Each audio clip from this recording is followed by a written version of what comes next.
Thank you, Mr. Mayor and Council and City Manager and City Attorney. As we get going here, it looks like we're set. We got the clicker? Okay, good.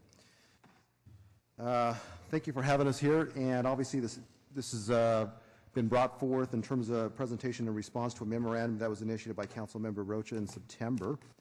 We submitted a written response memorandum to some of those questions asked in that September memorandum.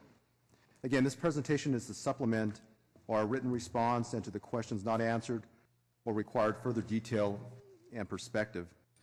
But I want to thank our police department staff and employees for the outstanding work that they do every day in providing services to our citizens, again, on a regular basis, and the dedication that they have in making this department what it is.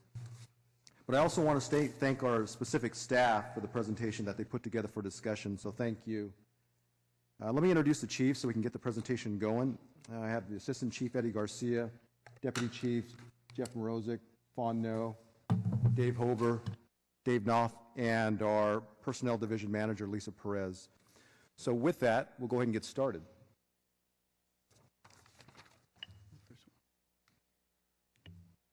Thank you, Chief. Mayor Reed, council members. Our first slide shows historical authorized staffing levels for the last 5 years. As you can see, in fiscal year 2010-11, our highest authorized sworn level was 1275. Budget cuts during fiscal year 2011-12 resulted in those authorized positions being cut to 1,087 and hiring stopped. In fiscal year 2012-13, the department began hiring again, and our authorized staffing was raised to 1,109, where it stands today. Civilian authorized staffing incrementally increased during the same time from 421 positions in fiscal year 10-11 to our current authorized staffing of 496. This next slide addresses Councilmember Rocha's questions 1A and 1B. It details current staffing levels and future projections based on anticipated academy size and attrition projections. Please note that the numbers being reported out are as of the end of October, when our memo was submitted. The current numbers are roughly the same, except were noted in the presentation. The slide provides two scenarios for you to look at. The top table projects staffing levels while assuming 30 recruits in each of the 3 police academies a year. Table 2 below that projects staffing with the assumption of 45 recruits in each academy. As of October 30th of this year, staffing was at 1,010 officers in the department, which included 44 in the academy and 4 in the field training program, bringing the department to 962 street-ready sworn. Of the 962 that were deemed street-ready, we had 70 sworn out on disability or other types of leave, which put our staffing at 892 actual full-duty sworn. Those are those officers capable of being deployed in a full-duty capacity. Sworn vacancy projections are based on retirement eligibility, trends, and retirement paperwork that's been submitted and on file. Resignations have averaged 3 to 4 per month, and this is down from 5 to 6 per month in fiscal year 2012-13, but are still significant. Staffing projections moving forward assume 3 to 4 per month based on trend. Based on these assumptions and projections, the department will continue to lose staff at a faster rate than we can hire, recruit, and train. Deputy Chief Mrozik will now talk to you about Communications Division staffing. Thank you, Deputy Chief Knopf. I'm Deputy Chief Jeff Mrozik from the Bureau of Technical Services. Good afternoon, Mayor and City Council. Although question 1 was directed at sworn staffing, we added this particular slide to address the same staffing issues that we're facing in the Communications Division. This first graph shows the rate at which we are experiencing attrition for our 911 dispatchers and call takers. You will notice that the biggest negative impact on us is not retirements. In fact, it's resignations. In 2011, we were close to our allotted staffing, and our vacancy rate began to increase. Although 2014 is not over yet, we are at an unacceptable level of 19.4% at our vacancy. The vacancy rate is important because we have to staff our call taker and dispatcher positions 24 hours a day, 7 days a week. Regardless of what the current seat vacancy rate, we need to staff these. To meet this demand, we've used several strategies. We have used simulcasting of our 8 radio channels when necessary. This means that officers have less ability to get on the air because they have to share the radio channels with other districts. We have reduced telephone service positions. These positions provide help to officers who call in and don't want to use the air but want to use the radio to get additional service. We've reduced our track report writing positions. Those positions allow people to call in and take a report over the phone rather than sending an officer out into the field. We've reduced our back office positions, and we require dispatchers to work mandatory overtime depending on the current seat vacancy rate for that particular month. We are currently asking our dispatchers to work 28 hours of mandatory overtime per month, which is down from the 35 hours of mandatory overtime that they were asked to work in August of this year. We have left supervisory positions unfilled in order to meet the bare minimum number of dispatchers and call takers that are available. The training process for these employees is very time consuming. After the hiring process, it takes over a year before a recruit can become a solo operating dispatcher. Now the bottom graph shows the total workload for all of our dispatchers and call takers. Our allotted staffing has been at 162.5 for the time period shown. However, you can see that the workload, the incoming calls for service, have consistently increased over the years. And we expect that workload to continue to grow as more of our citizens use technology to call 911. Our last 2 communication academies have netted 3 recruits each. This is a marked decrease from our historical average of 7 to 8 recruits per academy. At our maximum, we can hold 3 academies a year, which will lead to a yearly hiring of about 9 recruits. At this rate, we are not keeping up with attrition, which, as you can see, in 2014 is set at 13. So if we continue to see this rate of attrition at 13 and the rate of hiring at 9, you'll see that we are netting a negative 4 employees per year in the communications division. If our vacancy rate continues to grow at this rate, which we are currently at 19%, if these recruiting numbers continue to stay the same, in 2019, just 5 years, we'll be at a 34% vacancy rate. It is imperative that we reverse this trajectory by working on aggressive recruiting strategies to increase our hiring rate and reduce the resignation rate by being competitive with other local agencies regarding our salaries and benefits.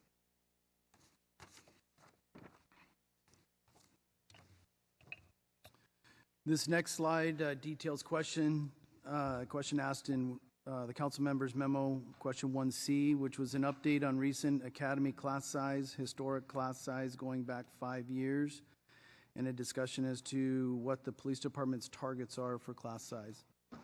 The department is recruiting with the expectation to fill each of the 3 academies with 45 recruits. However, Academy 22, which started this last October, with only 24 recruits. This was due in part to shorter recruiting cycle and the ramp up to 3 academies, as well as lower qualified candidate pool. The department continues to recruit and test with the goal of filling each of the remaining academies with 45 recruits. That's our goal. Recruiting and testing for the February 2015 academy, which will be Academy 23, is in process, with the testing period that ended last September, September 2014. We had a total of 436 candidates that were tested and 256 moved to the background process. There are currently 80 still in the background process, which is lower than we have seen in the past at this time. The hiring boards for Academy 23 are scheduled for January of 2015. As an example of our recruiting and hiring process, this next slide will walk you through the process for the hiring of recruits for San Jose Academy 22, which began October last month. As you can see, during the application process for Academy 22, we received 3,633 applications. This is an open online application process, and anyone can apply. My 10-year-old can apply. It's an open application process, and we began this process to track this number, to check and monitor our recruiting efforts. Of those applicants, of those who applied, 3,162 met the minimum qualifications and were deemed eligible applicants. As you can see, this was a loss of 13%. These are the minimum qualifications. You must be 21 years old, you must possess a U.S. driver's license, you must possess some college. Those applicants that were then given an online personal history questionnaire, or PHQ. The PHQ allows an opportunity for the applicant to self-report behavior determined to relate directly to job suitability. The questionnaire is designed to identify applicants who meet the job standards. We tend to lose candidates in this phase because they either fail the PHQ or they don't take it at all. For Academy 22, we lost 19%, which brought our candidate pool to 2,456. All police officer applicants are required to take a written and physical agility test. These tests are administered at a number of locations up and down the state, including the South Bay Police Academy at Evergreen. Once a test is taken, they're required to submit these test results or have them sent to police personnel in order to proceed in the hiring process. This is the first time in the process the applicants must physically do something to proceed, meaning that they actually have to go to a location and complete the testing process rather than to do something online. We saw the largest drop in this testing phase at 74%, as only those who are serious about a career in law enforcement choose to complete this step. Once the applicants, once the applicant's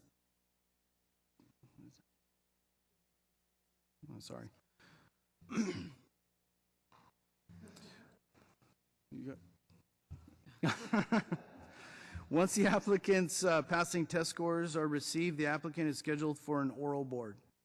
Prior to the actual oral board, the applicant can sign up for and attend a pre-testing seminar held by a recruiting unit that helps the applicant with understanding the oral board type of questions that are asked and what the oral board actually tests for. These seminars are encouraged but not mandatory. During this process, we lost 58% of the applicants, which includes those applicants who did not show up or failed. Those applicants that pass the oral board are scheduled to attend a background seminar. This seminar provides an overview of the background process to the candidate. Each candidate is provided with a background packet and narcotics questionnaire to complete in order to proceed in the process. During this process, we lost a total of 17% of the candidates. We see losses at this stage as candidates fail to show up for the seminar, don't complete the background packet, or fail the narcotics questionnaire. Each candidate is then assigned a background investigator to complete the candidate's background. Background is a thorough look into each applicant. Also includes polygraph examination and psychological evaluation. This background is guided by the state of California Police Officers Standards and Training under the following 10 dimensions: integrity, impulse control, substance abuse, stress tolerance, overcoming problems, conscientiousness, interpersonal skills, decision-making, learning ability, and communication skills. In the background phase for Academy 22, we lost 62% of our candidates. Candidates are disqualified during the background investigation for not meeting one or more of the post dimensions. The number one disqualifier we find is for integrity. Those candidates that successfully complete the background are then taken to the hiring board. The hiring board consists of the Deputy Chief of the Bureau of Administration, the Personnel Unit Commander, our department psychologist, and the background investigator presenting the candidate. The candidate is presented to the board. The candidate is either a select or a non-select based on the background findings. This encompasses the entire background, polygraph, and psychological evaluation. As you can see from the slide, 57% of the police officer candidates were not selected based on their backgrounds. Many of these non-selects were based on findings of the polygraph or psychological evaluation and based on the post-job dimensions. Of the 3,162 applicants who originally met the minimum qualifications, 36 were selected to receive formal job offers contingent on the passing of a medical exam. Of the 36 selected, 22 started the October Police Academy, and 5 direct entry officers were hired during this testing cycle.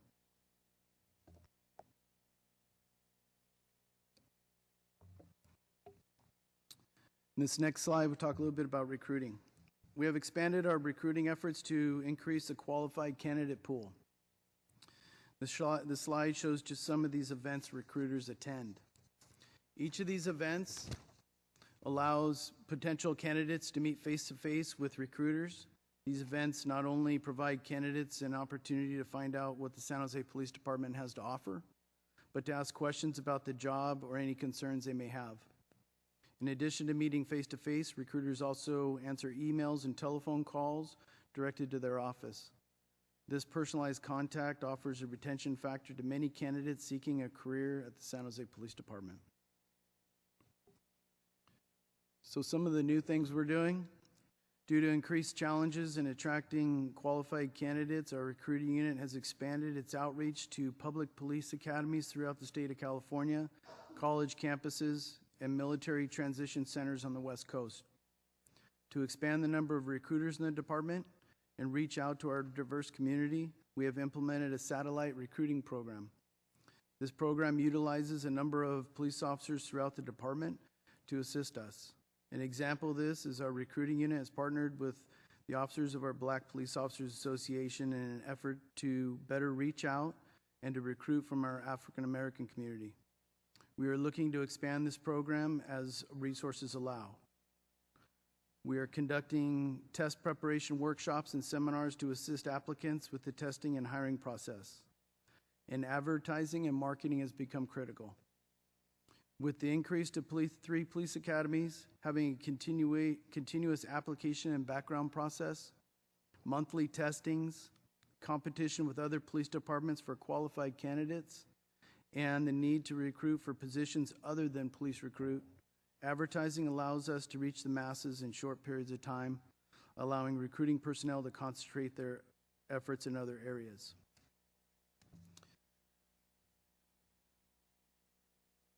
The San Jose Recruiting Unit is currently in contract with CKR Interactive, a global recruiting marketing firm who will be handling future marketing and recruitment needs. The slide shows an example of rendering of our new branding, SJPDU. The marketing firm has already begun advertising social media and will soon follow with radio and television ads. Our first website advertisement publication went up today on policeone.com.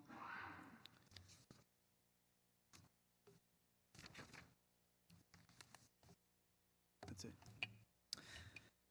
Thank you, Deputy Chief Knopf. Good afternoon, Mayor and council members. My name is Dave Hober. I'm the Deputy Chief in charge of the Bureau of Field Operations, or Patrol. I will turn to answering question 2A, an analysis of recent trends in crime statistics, including a brief overview of the deployment strategies that have allowed the police department to achieve a significant reduction in violent crime, even at reduced staffing levels. In light of staffing reductions throughout the police department over the last several years, the police department has had to ensure the prioritization of its workforce. The first priority is to ensure that calls for service from the public are answered by uniformed police officers. This has meant some hard decisions, such as the elimination of positions or leaving positions unfilled. This has resulted in the reduction of detectives from the Bureau of Investigations, the reduction of officers from specialized patrol units, and in some cases, the elimination of specific units. As hard as it is to sometimes state, with less personnel comes less service delivery. It should be noted that the San Jose PD has always had proportionately less staffing than other major city police departments. When determining what services must be delivered, several issues come to the forefront. Core services must be provided in patrol. In other words, when citizens call 911, officers must be available to respond. There is a prioritization to triage with how officers are dispatched to calls for service.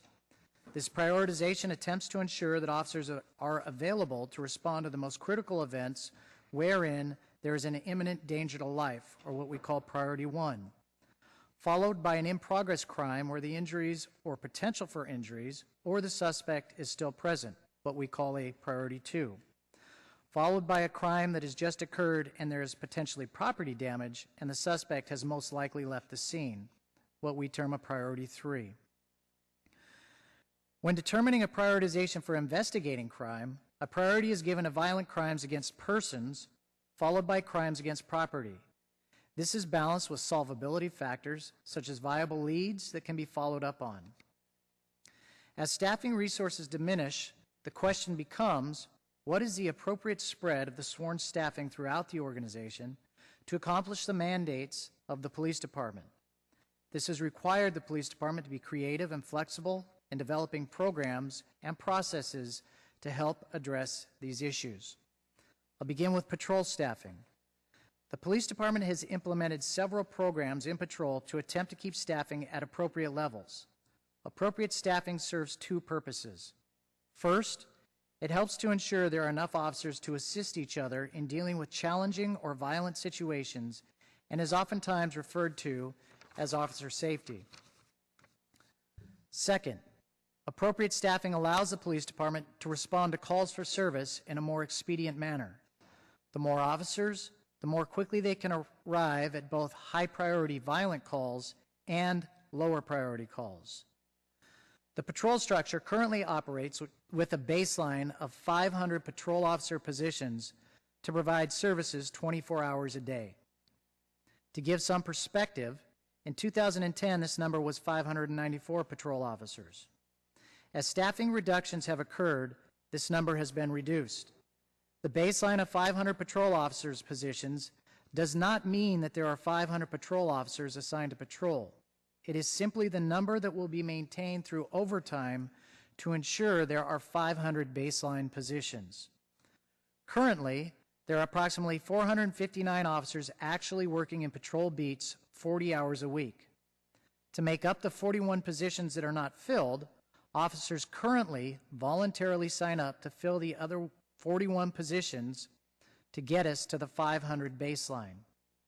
Understand that the 41 positions must be multiplied times 4, because if a position is unfilled, there are 4 10-hour shifts that need to be filled for that position. Thus, 41 positions equates to 41 times 4 10-hour shifts, or 164 10-hour shifts that must be filled a week. We have approximately 650 officers that can volunteer to fill these positions. The officers that fill these positions are then paid overtime to work on a day off to fill these positions. Another nuance is that these baseline positions are only filled if officers actually leave the department by resignation or retirement. Officers that are off work due to sick time, vacation time, FMLA, injury, etc., are not backfilled, as this number is always changing. We do address this by having mandatory staffing levels that must be met. There are also pre-planned absences that are only allowed if there is staffing to accomplish the absence. However, unplanned absences, such as officers being injured or sick, cannot be anticipated. So the first way the San Jose PD has addressed staffing patrol is by ensuring the baseline number of 500 positions that must be maintained in patrol, and this is accomplished through the voluntary process of backfill pay cars, wherein the officers volunteer to work overtime to fill those slots. Another way the staffing has been addressed is through a program termed the Flex Program, where officers that are not assigned to patrol work 1 day a month away from their primary assignment in patrol. The Bureau of Investigations augments patrol through this program primarily Monday through Friday on the day shift. The Patrol Special Operations Division augments patrol through this program primarily on Friday, Saturday, and Sunday evenings on the swing shift. The Flex program has been increased with specific units over time to give more coverage. For example, the Traffic Enforcement Motorcycle Unit is currently required to work 1 flex day a week versus 1 flex day a month as other units are required. Additionally, during the summer of 2013, Special Operations units were required to assist with flex and then return to regular scheduling after the summer months were over. Since the most recent summer of 2014, Patrol Special Operations units have been working flex hours and continue to work flex hours to give more coverage over the weekends. I will now turn to specific programs to address the violent crime. We've created what are called gang cars. In addition to ensuring a baseline staffing level, the police department has created gang cars wherein officers can volunteer to sign up for overtime to work on gang issues. These gang cars are arranged into a complement of 1 sergeant and 4 officers that work a 4-hour block and are spread out during the month and in different parts of the city to address gang issues. Each division captain coordinates the gang cars in their division, and each captain is allowed to fill a specific number of gang car complements for their division. Quality of life cars. The gang car concept has allowed for other resources at the discretion of the division captain to assist in proactively addressing gang crime. As a result, the division captains have been given the autonomy to determine if some of the gang cars should be diverted to other quality of life issues such as prostitution, burglary prevention, etc. Different parts of the city present different policing issues, and the best persons to make this determination are the captains that run those divisions. Patrol Special Operations. Patrol Special Operations has specific units assigned to deal with gang and quality of life issues. The Gang Suppression Unit deals only with gang issues. The Metro Unit is tasked with assisting with gang issues, street-level narcotics issues, prostitution, special event management, and other issues as they arise, such as copper theft. During the summer, there has traditionally been a spike in violence, and the Patrol Special Operations units are specifically tasked with working on suppressing the violence by providing directed patrols to certain parts of the city that have been identified as potential hotspots.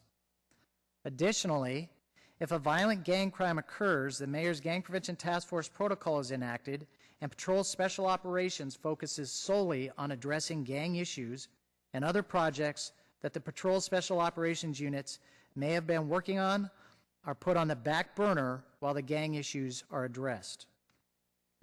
Downtown Services Unit. The Downtown Services Unit has 2 primary functions. One is to ensure the safety of the entertainment zone during the entertainment hours. The DSU is augmented with officers working overtime after they have completed their swing shift on weekend nights. The other function of DSU is to address quality of life issues in the downtown and is very proactive in dealing with street-level narcotics and other quality of life issues in the downtown core. Coordination between all of the units to focus on violent crime.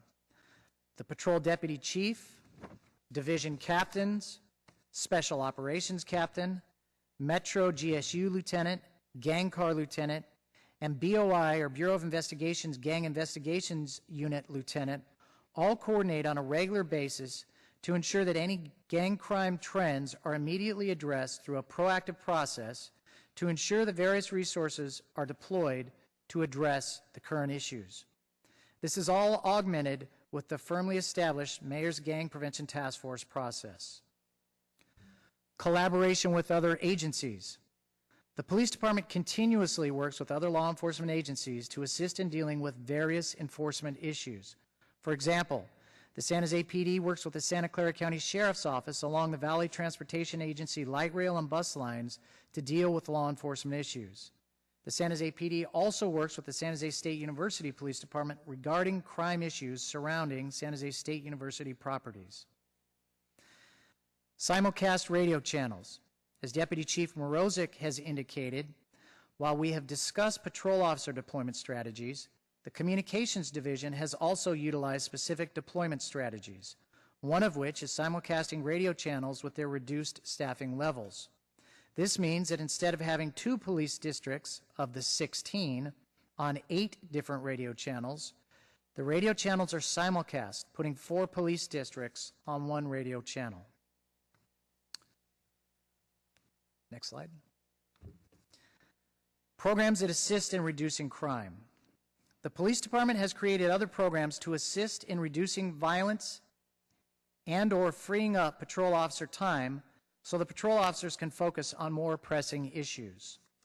Some of those include the newly created CSO program, wherein civilian CSOs take various types of lower-level reports where no suspect is present, such as not at-risk missing persons, stolen vehicles, traffic control, burglaries, both residential and vehicle, found property, grand theft, petty theft, and vandalism.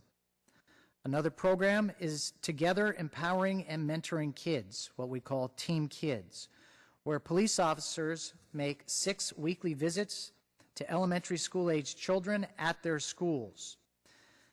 The process is to build positive relationships between the police, students, parents, and school staff. The primary goal is to support crime prevention and youth safety with an emphasis on gang prevention education. We also have a gun buyback program wherein we attempt to buy guns to take them off the street, which will be occurring this December 13th. We utilize PAL cadets to assist in different ways, such as passing out literature about anti-burglary tactics for the citizens. We utilize reserve officers in conjunction with police officers to assist with various issues. We have a program called Contact to Completion, wherein if detectives would otherwise close a case due to their lack of staffing and there are some potential leads, patrol officers can work those cases, specifically with burglaries and some other assault-type cases.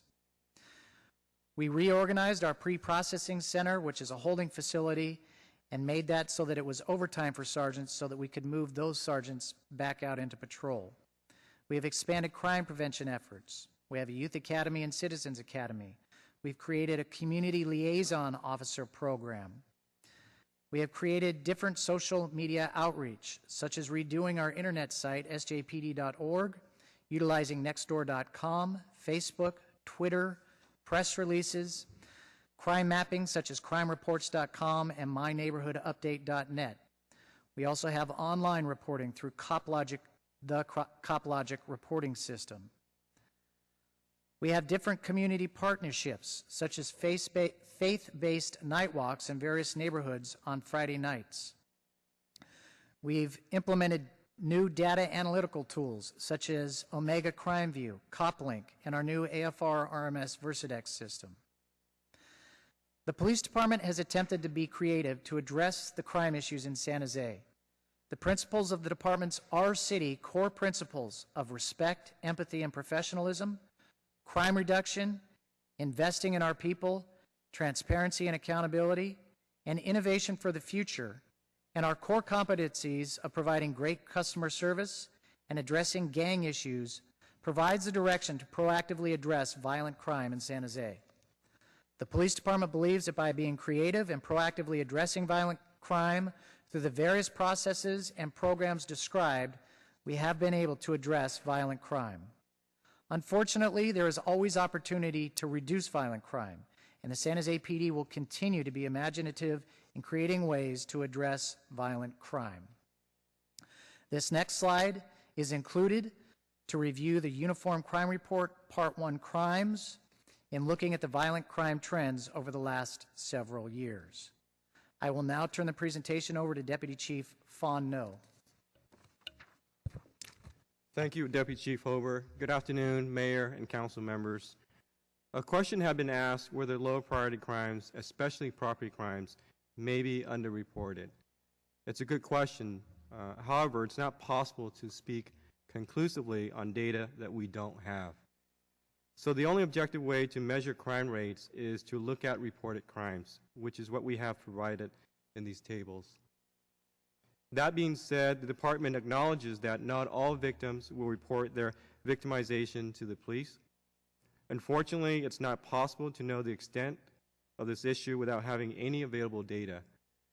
Moving forward, the recommendation is that if we wanted to accurately gauge whether there's underreporting, a crime victimization survey could be conducted that may help us understand the exact extent of this issue.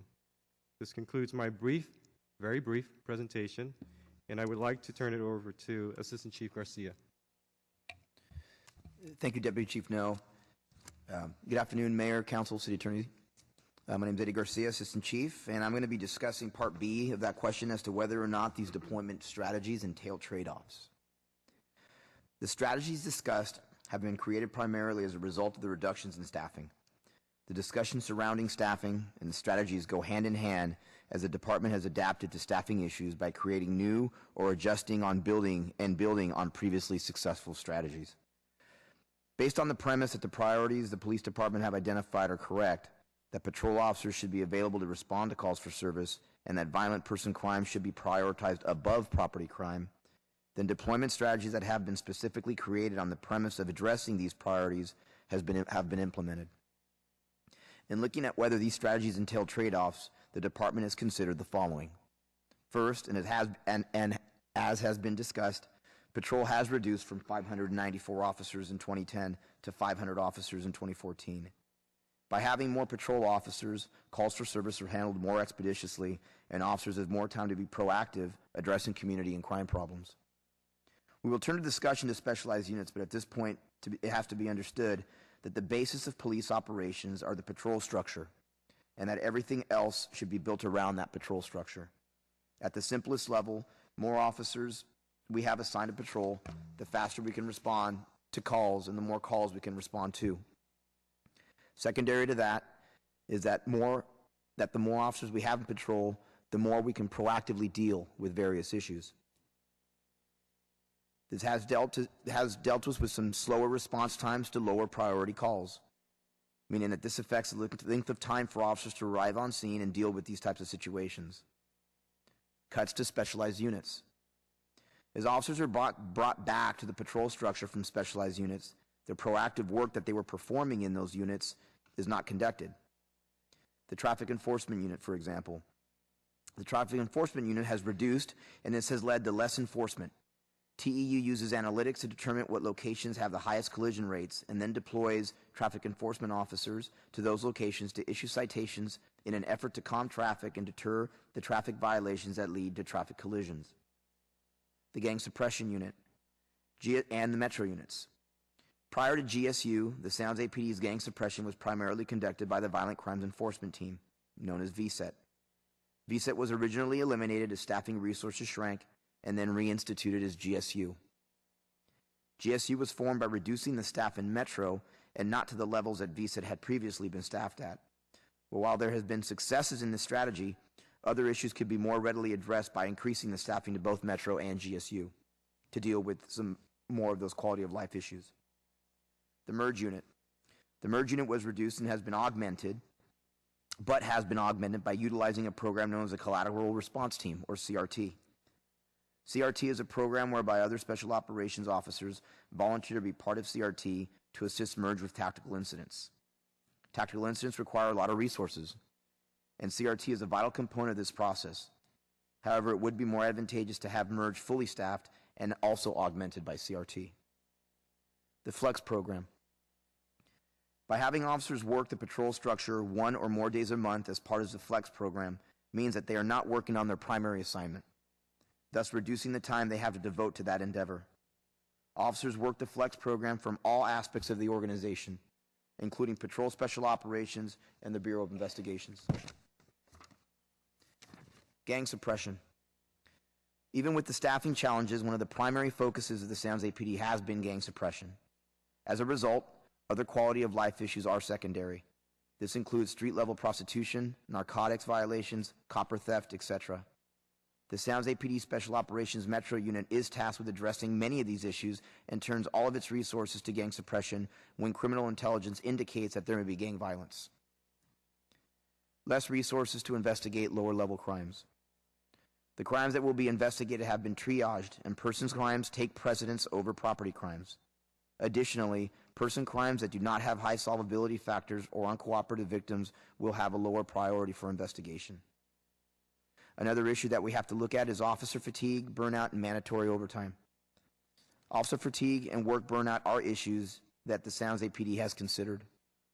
The San Jose PD has specific policies in place that limit officers to not working more than 16 hours in a 24-hour period and not working more than 30 hours of overtime in any one week. This would, in essence, mean a maximum of 70 hours a week. All of the issues discussed thus far can lead to officers working more overtime, which equates to working more than the usual working hours.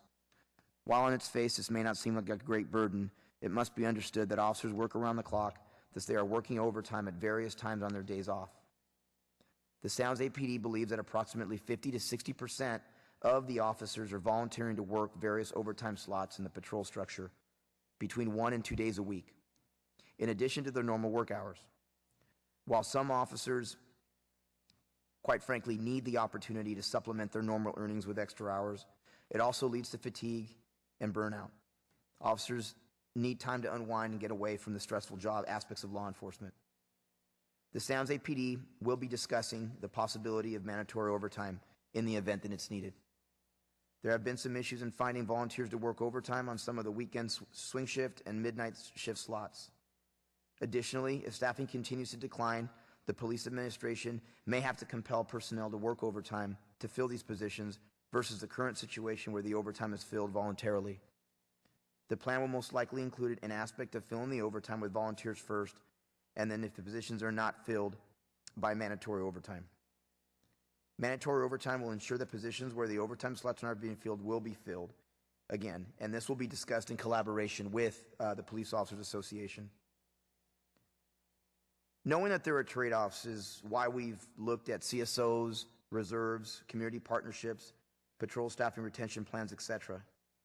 Although these programs will not solve our staffing and retention concerns, they will assist us in our service delivery.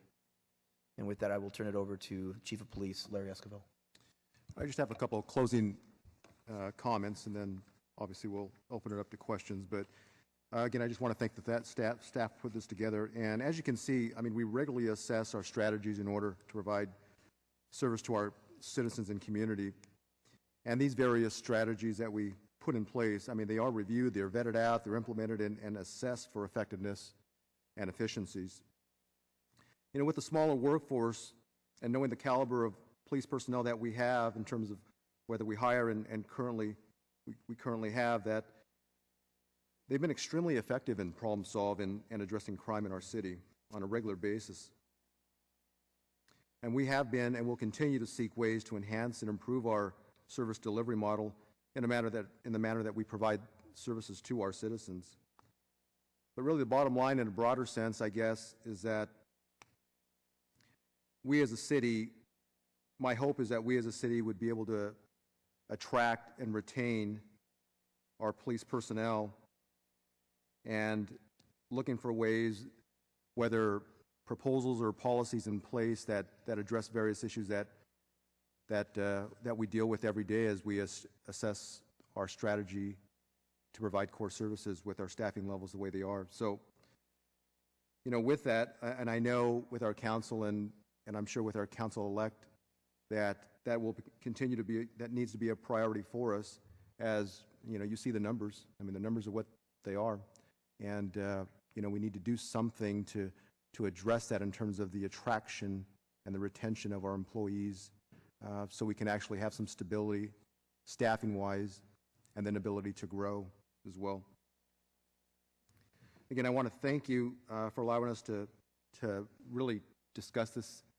I know it's been discussed in parts, but collectively to put it all together again and to give you our various strategies and input. But before I open it up, I just want to, I don't know if I'll be able to do it before the end of the year, but I just want to acknowledge our mayor, vice mayor, and people that are leaving, our council member Constance Chu and Campos for the partnership that we've had with you and your commitment to the city, so thank you. With that, I'll open it up for questions.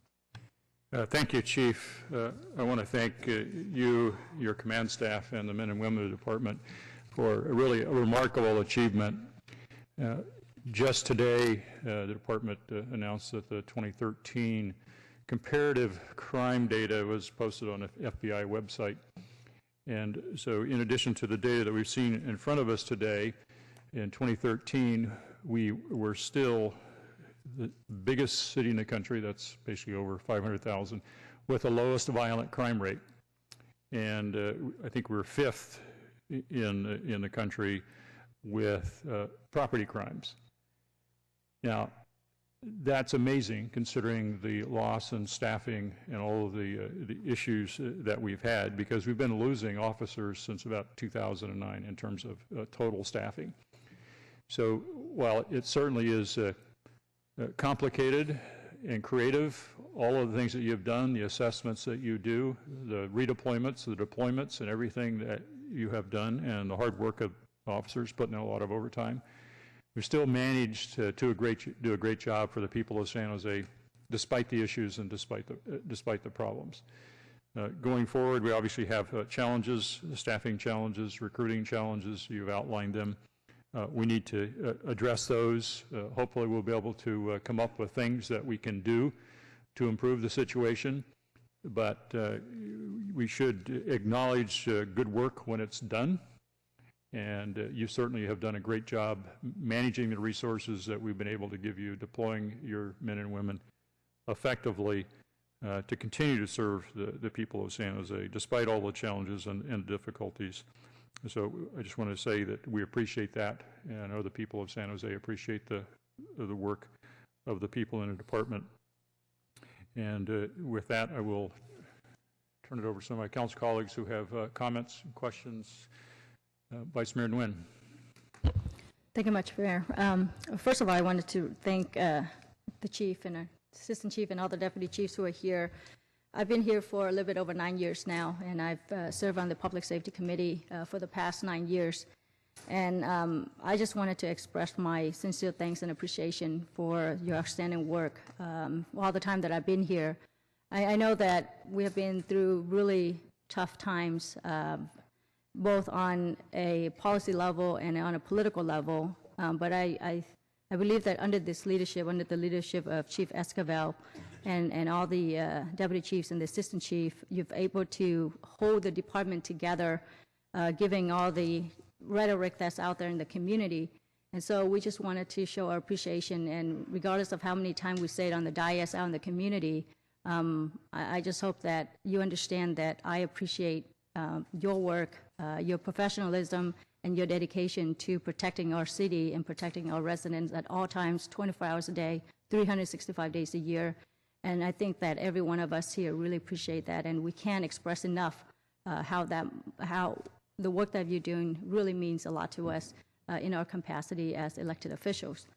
So with that, I just have a question that I think has been brought up by a lot of the residents, and that is, when we have an unexpected spike, whether if it's in home burglaries or gang activities, and I understand that Assistant Chief Garcia talked about gang suppression and patrol, those are the priority, but when we have an unexpected spike in those violent crimes or property crimes, does the department sort of change the strategy a little bit to provide immediate response to address some of those issues?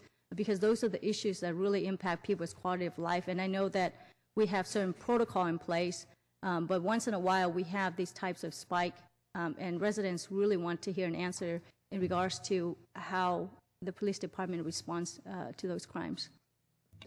Thank you for the question, and Deputy Chief Hober, please chime in if I miss anything. But there are times when we do have spikes, not only in gang activity, but let's say burglaries, home burglaries, and the Evergreen area is a prime example, unfortunately. I mean, we've had spikes throughout and sometimes centered around certain times of the year, but yet it's something that we always look at, and our captains have done a very, very good job in terms of the collaboration with our various council members and specifically Councilmember Herrera regarding that in terms of what we could do in a collaborative effort. For example, when we do have a spike in burglaries, the captain strategically will deploy other resources and may even reduce some of the overtime gang cars to make them burglary suppression cars.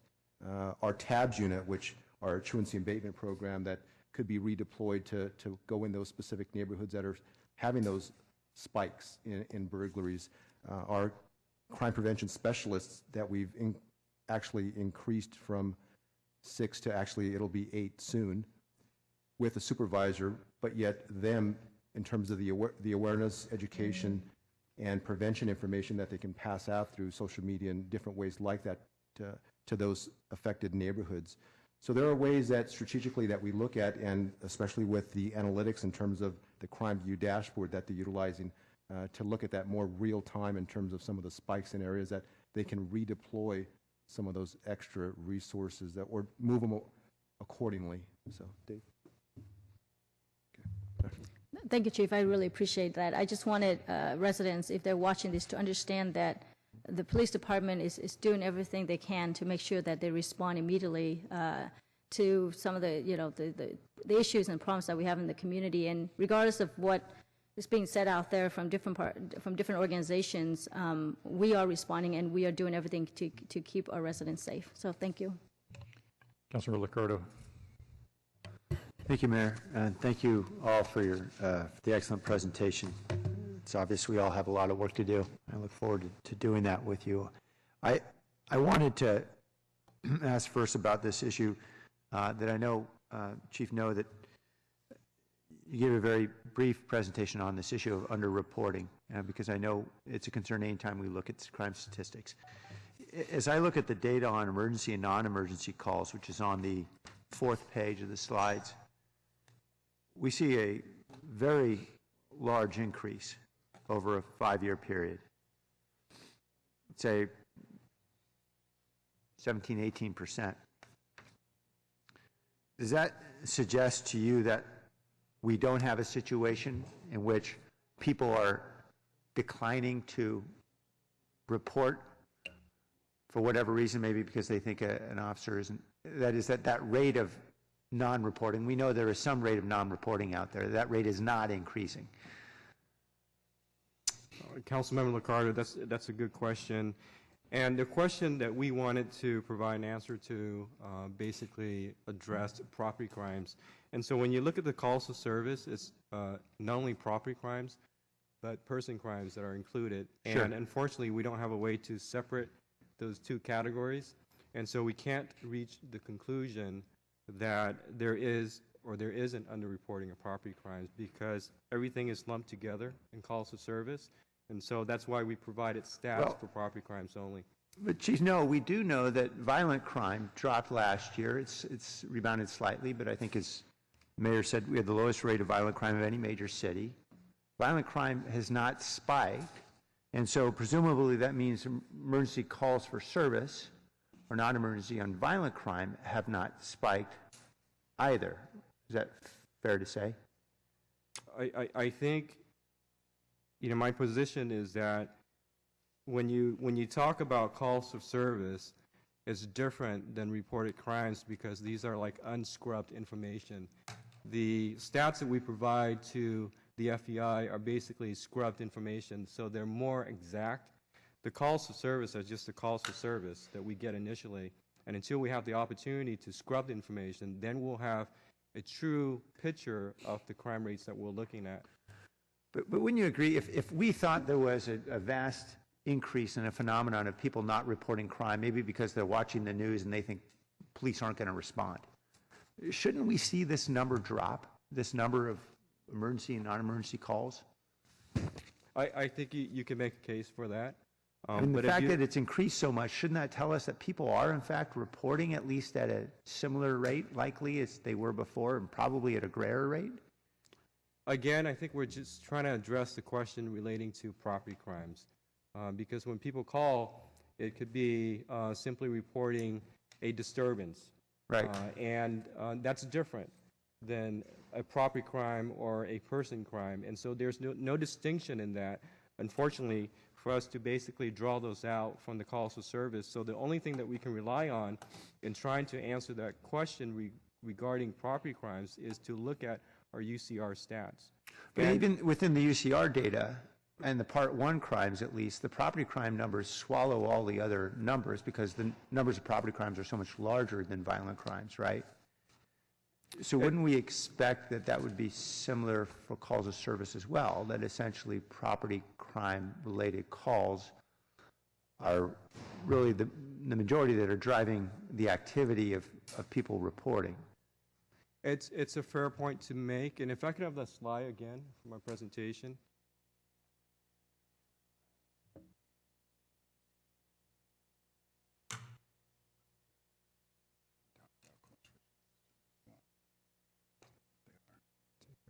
So if you look at the property crimes, the numbers fluctuate over the years, and you can see there's a slight increase in 2013 as compared to 2010. And we always do a comparison for 5 years.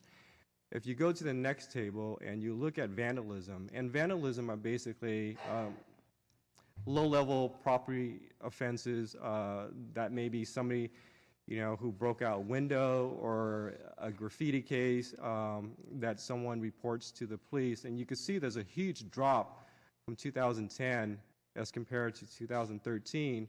And an explanation for that could be in 2012, we redeployed 2 officers from the graffiti detail from the Bureau of Investigations back to patrol, so perhaps there's less of reporting of graffiti cases to the police department because we had to redeploy our resources that specifically dealt with graffiti. But that's an assumption, and I think as I mentioned in my presentation, because we don't have any data that's available, and so you can't speak clearly on whether there's underreporting or not because there's a variety of reasons why people may not report a crime. Well, in this case, we actually have a graffiti office, and we contract with them, and they have very accessible data, right, about the number of graffiti calls, and we can compare that because we have a commitment to get out there and get the graffiti within 48 hours, and 90% of the time when we're able to do that. I mean, couldn't we compare that to this and have a pretty good idea about whether the problem is whether or not there's more graffiti as opposed to whether or not the problem is people are reporting or failing to report? Perhaps we could, but we just haven't done it.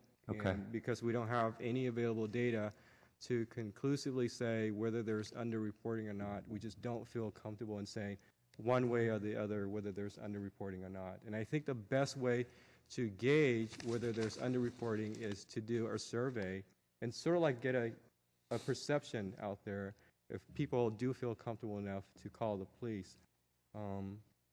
I know we look at stats a lot, but when we look at public safety, I think perception is important also. The fear of crime is an essential element when we look at policing models that we deploy to address crime issues. And so I think a survey is the best way to go to gauge whether people are underreporting or not, as opposed to looking at different variables here that really you can make a case one way or the other for both arguments. Well, I guess I look at the numbers a little differently. I think I don't pretend to know that we can precisely define how big a problem underreporting is. But when we see the calls for service, emergency, non-emergency, go from 700,000 and change to 900,000 and change, it tells me that we don't have an increasing problem of underreporting. At the very least, we're seeing 200,000 more calls than we saw 5 years ago. And so I think that should be able to lead us to a conclusion that if people are underreporting, the rate is certainly no greater than it was 5 years ago. And we know that there are certain categories of crime, particularly sex offenses and crimes against children, where we know there's going to be a large percentage of underreporting. And those are challenges we have that certainly go beyond police staffing questions. But look, I just think we are certainly grappling with a lot of challenges in this city. It seems to me that based on what we're seeing in these numbers, that one of those problems is not that people are increasingly failing to report. and I appreciate what you're saying. I just think that the numbers are pretty strong. I do appreciate everything that the department's been doing with very scarce resources, and I guess I wanted to ask about this issue on dispatch, because I know this is a big challenge for us. And if this is something that needs to be discussed in closed session, I understand, but certainly we've been looking at reclassifying particular pay ranges for city staff where we know we've got real retention problems, and obviously been pushing to increase pay at the police across the board. Have there been discussions within city administration around reclassification of pay ranges for dispatch? Actually, Councilmember, it was about 6 months ago that we did adjustments within the dispatch series. I wouldn't suggest that it made the issue go away, but it did mitigate it to some extent. Okay, and could you just remind me, Ed, roughly what was the impact of that in terms of percentage terms of pay? Perhaps Lisa Perez or Deputy Chief Morozic could respond. We did a study, council member, where we looked at other agencies, what dispatchers were making, and we had requested, I believe it was in the neighborhood of about 8%. Is that right, Chief Over? I don't quote me on this, but I think it was in the neighborhood of about 8%. And then council decided to grant an extra 3%. Their EMF employees, and just for dispatch, received a 3% raise. So it certainly is helpful, and it's certainly appreciated. But since that 3% additional raise just for dispatchers was put into place, we again, this last academy, which started last month, only netted 3 recruits. Right. So I can't say that that extra 3% increased our the recruits that are coming in, but perhaps it helped with some attrition rate that we really can't measure of people choosing not to leave. It's a step in the right direction, but we just need to continue on that path. Okay. I appreciate that, and I know we'll continue to monitor it and try to make adjustments to ensure we can restore dispatch quickly. And I guess a question really for the chief, you know, as you hear about the latest FBI statistics comparing major cities, we know that it's very difficult to compare across jurisdictions, but we have seen significant improvements in many categories. Do you attribute that to the patrol first approach that the department's been using, really trying to refocus resources on patrol over although there are certainly many needs in the department, that seems to be the primary focus over the last year and a half? I do, and coupled with the proactivity and some from patrol, but again, their primary focus and ability is really to be available and answer calls for service, but proactively with our special operations units, especially with our gang suppression unit and metro unit and MERGE and traffic enforcement that are out there supplementing patrol, and just the overtime cars, which again we've talked about just the capacity for us to do that on a long-term basis, but with those resources to supplement patrol, I think that has had, yes, a positive impact. Well, thanks for your leadership and the work of everybody in the department, and enabling the city to really start to turn the corner. I know it's been very challenging. On the issue of the analytics, I know there's been an ongoing conversation, but we've used analytics in various ways in the past, and there's more specific software that I think we've discussed. I think there are a couple of different products, and there's a Bear, and then I think a Predpol, if I'm not mistaken. Where are we at in terms of the deployment of particular software, and are we at the point where we want to be yet? Well, I think we're getting there. Maybe to better answer that, whether Lisa Perez or Dave Hober, just to talk about actually where we're at, because we are actually moving forward with both of those as to the status that we currently have Bear, and actually the procurement process with Predpol. Great. Thank you, Chief. Council member, in regard to that, we have what's called Omega Crime View Dashboard, which I think I reported out about a year ago. And with that, It's a very good product that we have had our captains and lieutenants, and actually now are pushing out to our sergeants so that they can see what's going on out in the field, so that they can use it to deploy in different ways into those different hotspots. So that's been very helpful. The BEAR product is more of a crime analysis product, but that's being utilized by our crime analysis unit, and that is also beneficial. We're going through the RFP process. I can't talk to a specific company, but we are looking at different software products out there that might be specific just toward patrol, and we're currently in that process now.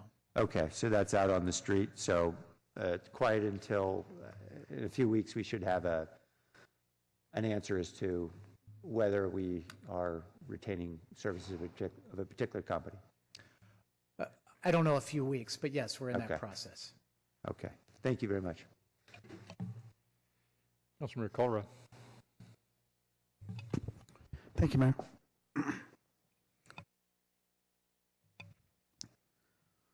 I also want to thank the department, command staff.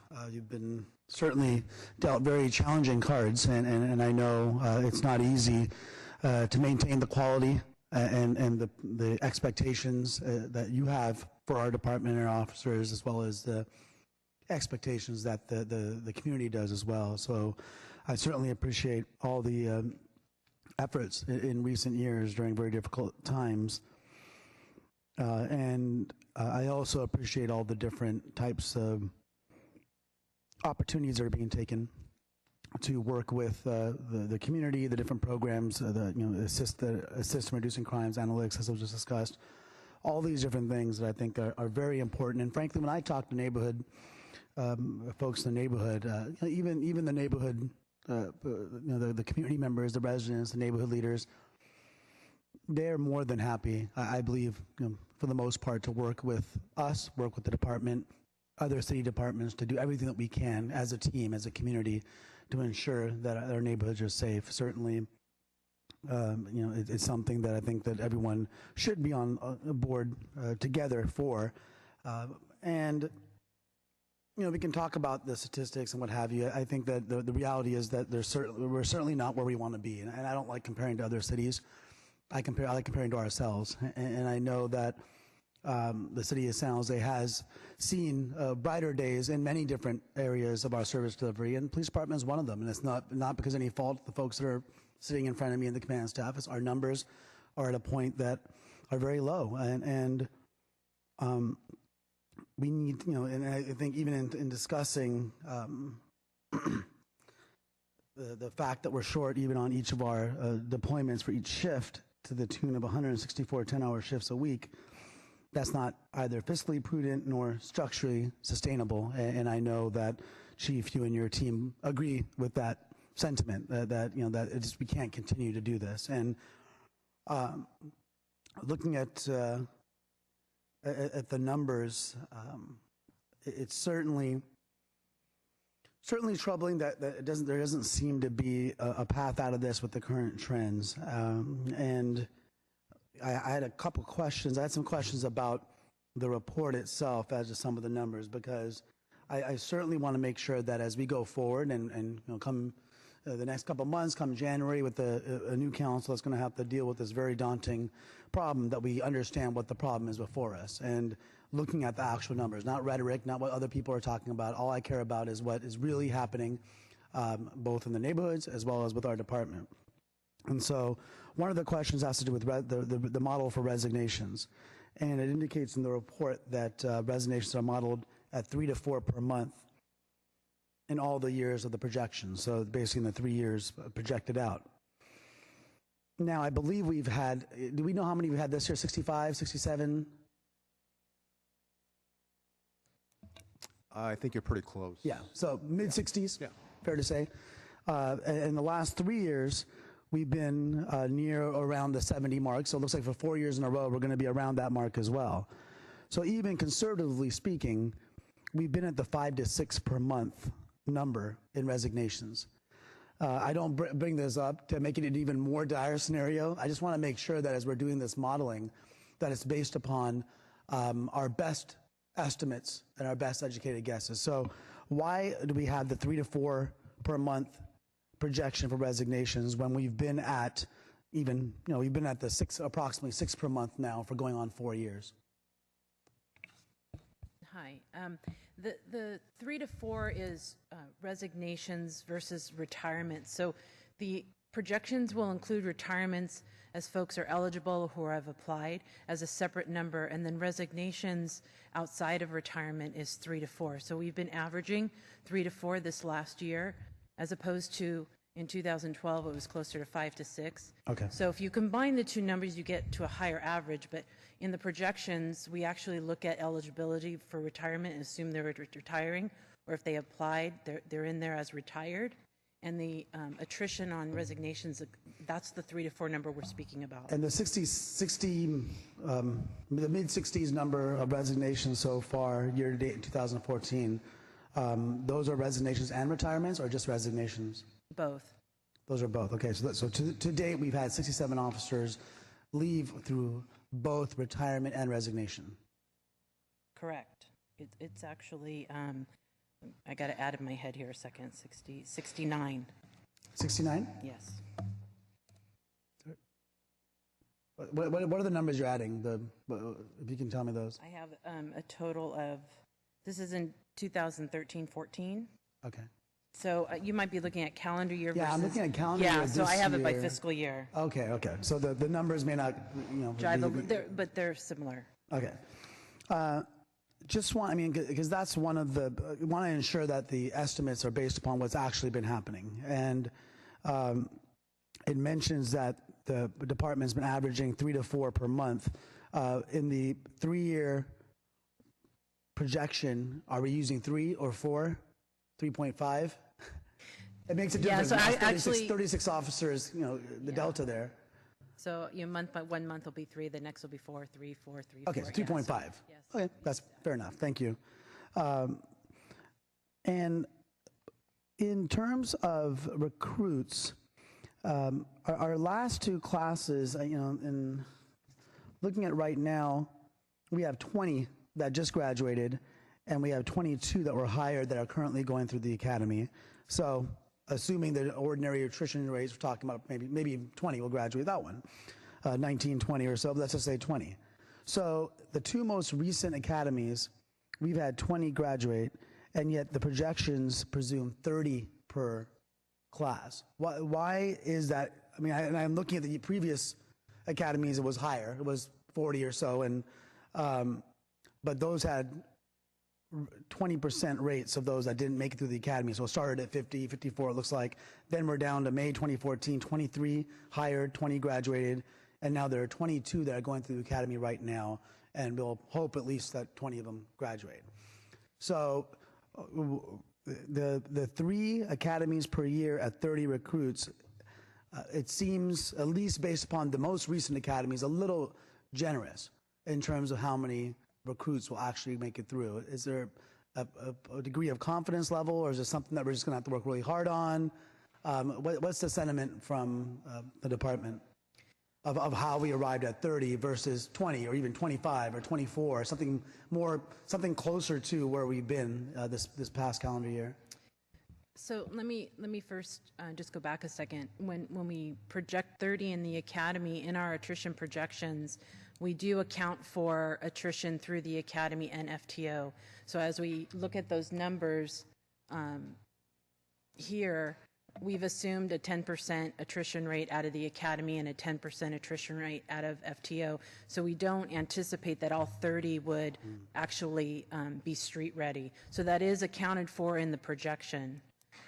Regarding the number 30, our goal really is to hire 45 in each of the 3 academies, but you could see the recent history, it just hasn't reached those numbers. When we were putting together this memo back in October, we were looking at the numbers and we were hopeful that we would hit 30 for the February academy. And so it was just our best guess at that time. The numbers have dropped since then. In fact, in the current academy that started in October, we're down to 20 right now. Yeah, so we graduated 20 recently. We have 20 in the current academy. So I mentioned that because as we look at our projections, That can't be ignored. The fact that our projections, which were still pretty modest, I mean, I think 30 is it's not like I think you're making some grand projection that we're going to have a 50-person academy, but 30 is still relatively modest, but even then it's not necessarily matching with what we're seeing right now, and especially since the attrition rate has been, with the 2013 classes was closer to 20%. And so even if we keep it 10%, and get 20 or more, it's still not going to, and because this is really, we're trying to project how many officers we're going to have come 2016, come 2017. And so that's why I think it's relevant when you're off by 5. If you're off by 1 or 2, that's one thing. But if you're off by 10 officers per academy, that starts to have a real dramatic impact, I believe, on realistic projections. And again, we all are on the same boat. Obviously, the chief and the department, council, we're all in the same boat of trying to add as many officers as we can, and I think having the most realistic numbers possible would certainly help in that. And so if there are any adjustments that need to be made based upon real time as opposed to projections that were made a few months ago, I think that we need to be continually updated on that so that we know if there's a downward trend that we didn't expect, or maybe hopefully an upward trend that we don't expect. But I think that the continual updating of the real time numbers would be very helpful so that a year and a half from now, when we don't see the academy numbers, we're not, or the projected academy numbers, we're not surprised by it, but rather we're expecting it and can respond in real time as much as possible as well. Finally, one area on page 3, which is the retirements. In the retirements, it indicates retirements are modeled based on number of staff eligible to retire over the next several years, those that have submitted retirement paperwork in the most current year, as well as historical retirement figures in later years.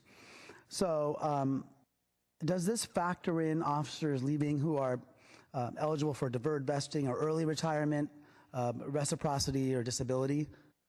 Or is it just what was detailed in the report?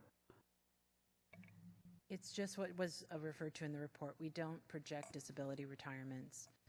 And we don't project the deferred vested. The deferred vested would fall under the resignations that we talked about earlier, the 3 to 4. Okay, so the deferred vested is incorporated into that other number. And what about are there any, do we have a sense of how many folks right now have an application for retirement for either service, retirement, or disability? Yes, through January, I have 21 people filed for retirement through January 15. Through January, right. And that's the last year of fiscal, from now to January? From now to January, I have 21 people who have filed for retirement. Okay. That does not include disability retirement. Okay, so you at least have something to go by going into the next calendar year of some estimate on the retirements. And I ask these questions not to question. I mean, I think it's important for us to know how the numbers are arrived at, but more importantly, it's going to be really important for us to be nimble and flexible as the numbers change, for the better or worse. And I think ultimately, what's going to be the most important is that we leave behind the notion that somehow there are these external forces that have put us in this position. The reality is, no matter how or why we're here, we're here. And come January, I really hope that we have a mayor and council that is ready to put everything behind us, work together in cooperation with our Police Officers Association. Again, when we talk about POA, those are our officers. So, we can talk about them as some third-party special interest entity, but they are our officers, and they're guided and directed by the votes of their officers. And so we need to come together again. I mean, this is, 3-4 years now, retirements, resignations at a pace that aren't sustainable. This report clearly details it's not sustainable, and that we can't continue to use overtime and all these other, frankly, very creative strategies I think that the chief and the command staff have been using to try to make sure that we can operate as effectively as we have in the past. But that's not, that's going to be up to the folks up here. We have to decide as a council to put behind some of the battles that I think have really damaged the city, and instead find compromise positions that everyone's not going to be thrilled about, but move us in the right direction, that are fiscally responsible, but most significantly, that allow us to start to rebuild our department. And I know there are people that are dedicated to the department. A former staff member who's in the academy right now, high quality person. We're getting good people that want to be in this department. I want that to continue. And so thank you for the report, and I think that will be very helpful going forward to get periodic updates as these numbers shift, especially if it's a wide variance from what your professional projections are, so that we can respond and know that, hey, if what we're doing is not working, then it's up to us on the council to take very quick action to give the department, to give the chief the ability to move quickly as well. And so that's my biggest fear, is that it's going to be too late by the time we actually decide that we're going to fix something that's really been an urgent problem for years, and it's getting to a point, to a catastrophic point in terms of staffing. So it's time for us to move on, but I thank you for the report, because I think it really shines a light on where we are right now, and I think more importantly, where we really need to go in the future. Councilor Camus. Yes, I want to thank the chief and your staff for putting together this great report, and also for all the work that you guys do in the community. I have nothing but praise for you on all the investigations for all the major crimes that are happening all around the city. I think we have a phenomenal record on arrests on all the violent crimes, and I think it's unmatched by any city in the area, and I want to thank you for all that. And also, I just want to make sure that we do say to the public that there have been, the rising crime has not been, it doesn't happen in a vacuum. I think something needs to be said about the fact that the prisons have been realigned, and you've actually had to deal with a lot of rehabilitated prisoners being released, 50,000 over the last couple of years, and after Prop 47, I think we already starting to release some of the nonviolent offenders as well. And I know that this is a very challenging for our police force, especially when some of them are they re-perpetrate and get back into the system. So I want to thank you for all your work, and it's difficult. But I want to go back to your upside down triangle, and where you guys made reference to the processes on how you filter out the applicants. Thank you for putting that up. On the oral boards, where you've had you have a significant drop in people who don't qualify. I've actually had one applicant from my district that complained to me that he thinks that he got weeded out because he had a small lisp, that he couldn't pronounce the letter T and S or something. That he felt it was a disability, kind of a disability on his part, but he felt that he could be a great police officer. And is that something that you weed out? Is that some I mean, this is hearsay, but this is a guy that did come to me during my office hours and said, is this something that they weed us out for? Councilmember Dave Knopf. Absolutely not. That's not something that's tested upon during the oral board, and the oral boards are 3-member panels, and they come to a consensus based on their scores and based on the questions that are asked. Is it any part of this, like would you weed a person out for a lisp in any part of your multi-tier approvals process? Not a lisp, unless it became a dynamic issue. I mean, we've had officers with Tourette's, a mild form of Tourette's. So I would have to answer no to that. Really? Okay. Now, what about accents? Because I think, we absolutely need people who speak Spanish and people who speak Vietnamese. I think that we absolutely need, so if they have a Vietnamese accent perhaps, or any accents come into play? No, sir. We have officers that are bilingual and have accents on the department. All right. Well, that's wonderful. I just want to, it seems like we're weeding out quite a few people, and I'm wondering if some of our processes are too stringent, and I don't know Like, for example, the hiring board, you weeded out 57% of the applicants due to this one hiring board, where that's after you do a background investigation, and they passed all these other levels. It seems like you're weeding out quite a few based on, well, it seems like a lot of have been weeded out during that process. So, I mean, are they being a little too careful is what I'm trying to ask. Are they trying to weed out the app, trying to take no chance whatsoever? Well, I can tell you that I personally sit on these boards, and we're just not getting the quality of applicants that we have in the past. And a lot has to do with the competition that's out there. The other thing is everybody is judged through a process on the 10 dimensions, the 10 post dimensions. And I can go through those again if you wish. But one of the main reasons there's a disqualifier in the process is integrity.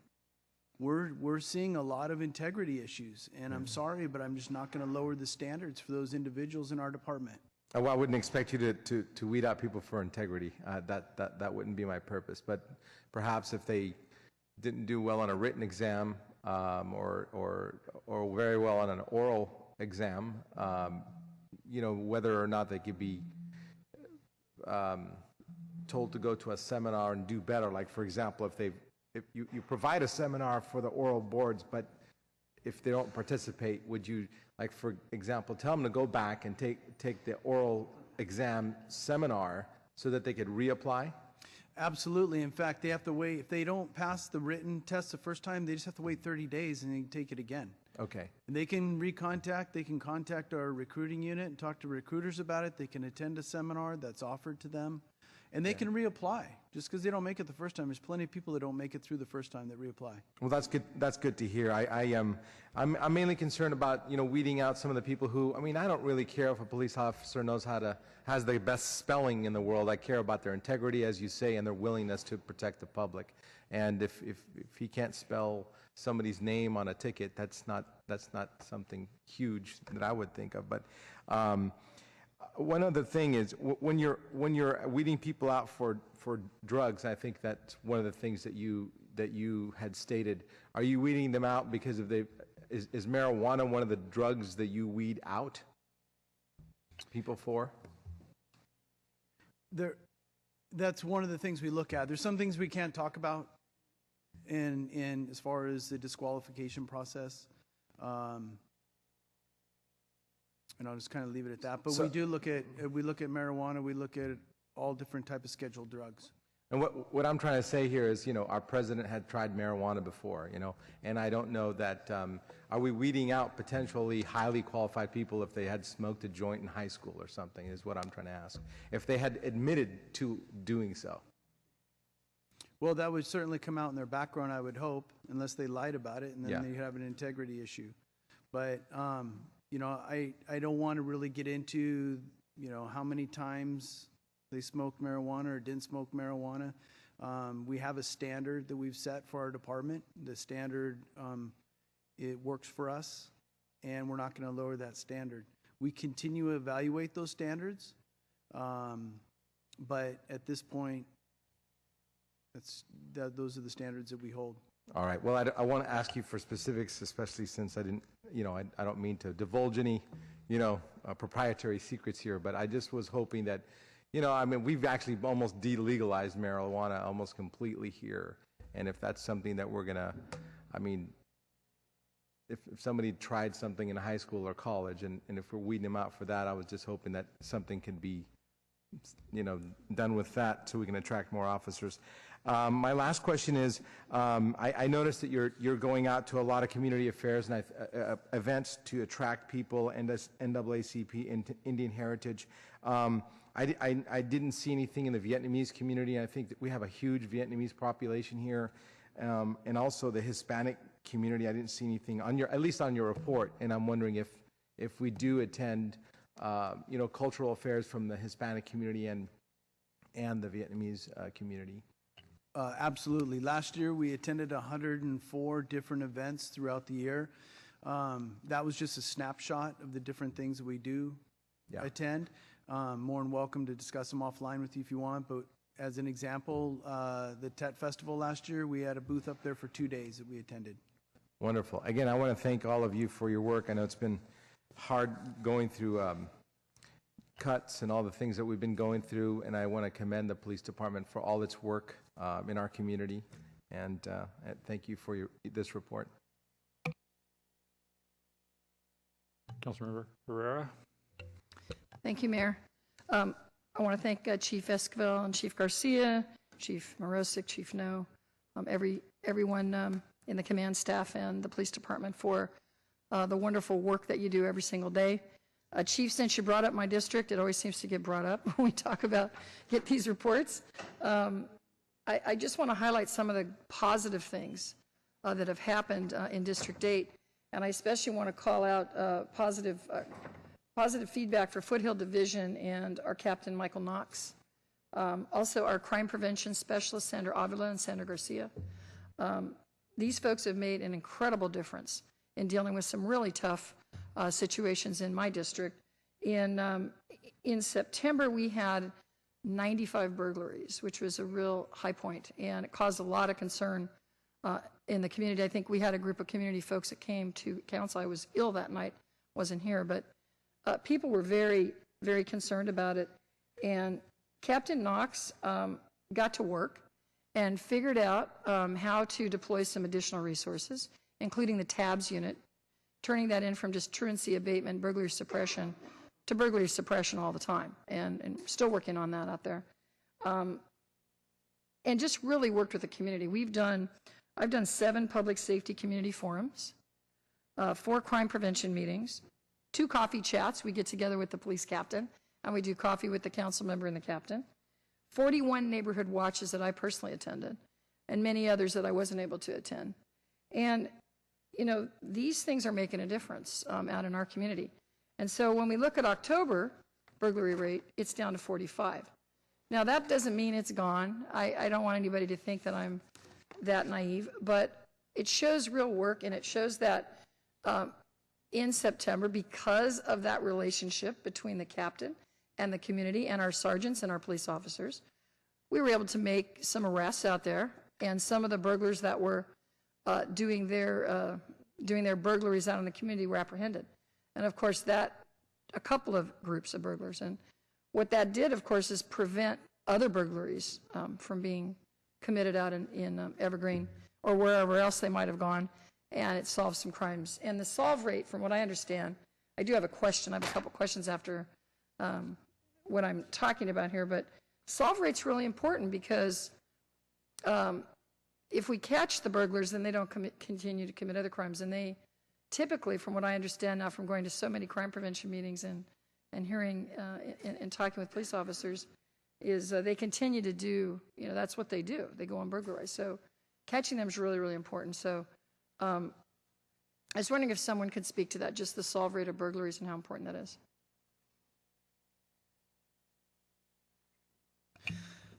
Thank you for the question, Council Member. Absolutely. I appreciate very much you stating the great work that Captain Knox, and we call them the 2 Sandras, have done in reaching out. In addition, all of the officers who are out there with our sergeants and the officers that are actually working the beats, our special operations units, we've had some great success, and Mike Knox has had some great success with bringing the burglary suppression cars out there in addition to his gang cars. And we've just had some great success with some of the ways that they have thought about dealing with the burglaries specifically out in your district. So thank you. Well, did you want to say something, Chief? Yeah, I just wanted to add, council member, that one of the things that we've talked about before and the importance of, apprehending burglars is, when you have 100 burglaries, those aren't committed by 100 different people or crews.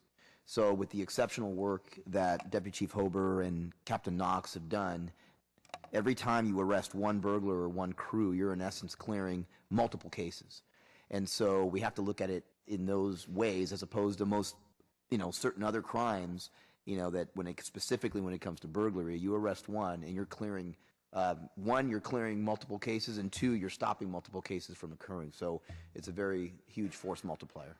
Yep, and again, we really appreciate that effort. And then, of course, I want to call out the community and saying, you know, the great thing that the message that keeps getting delivered over and over again by Captain Knox, by everyone from the police department that comes out to talk to the community, as well as the Sandras, we call them the Sandras too, in crime prevention, is this partnership. And this idea that the community really needs to work with the police department, make the calls, get the right information when they're making those calls to the police department, that it's a partnership.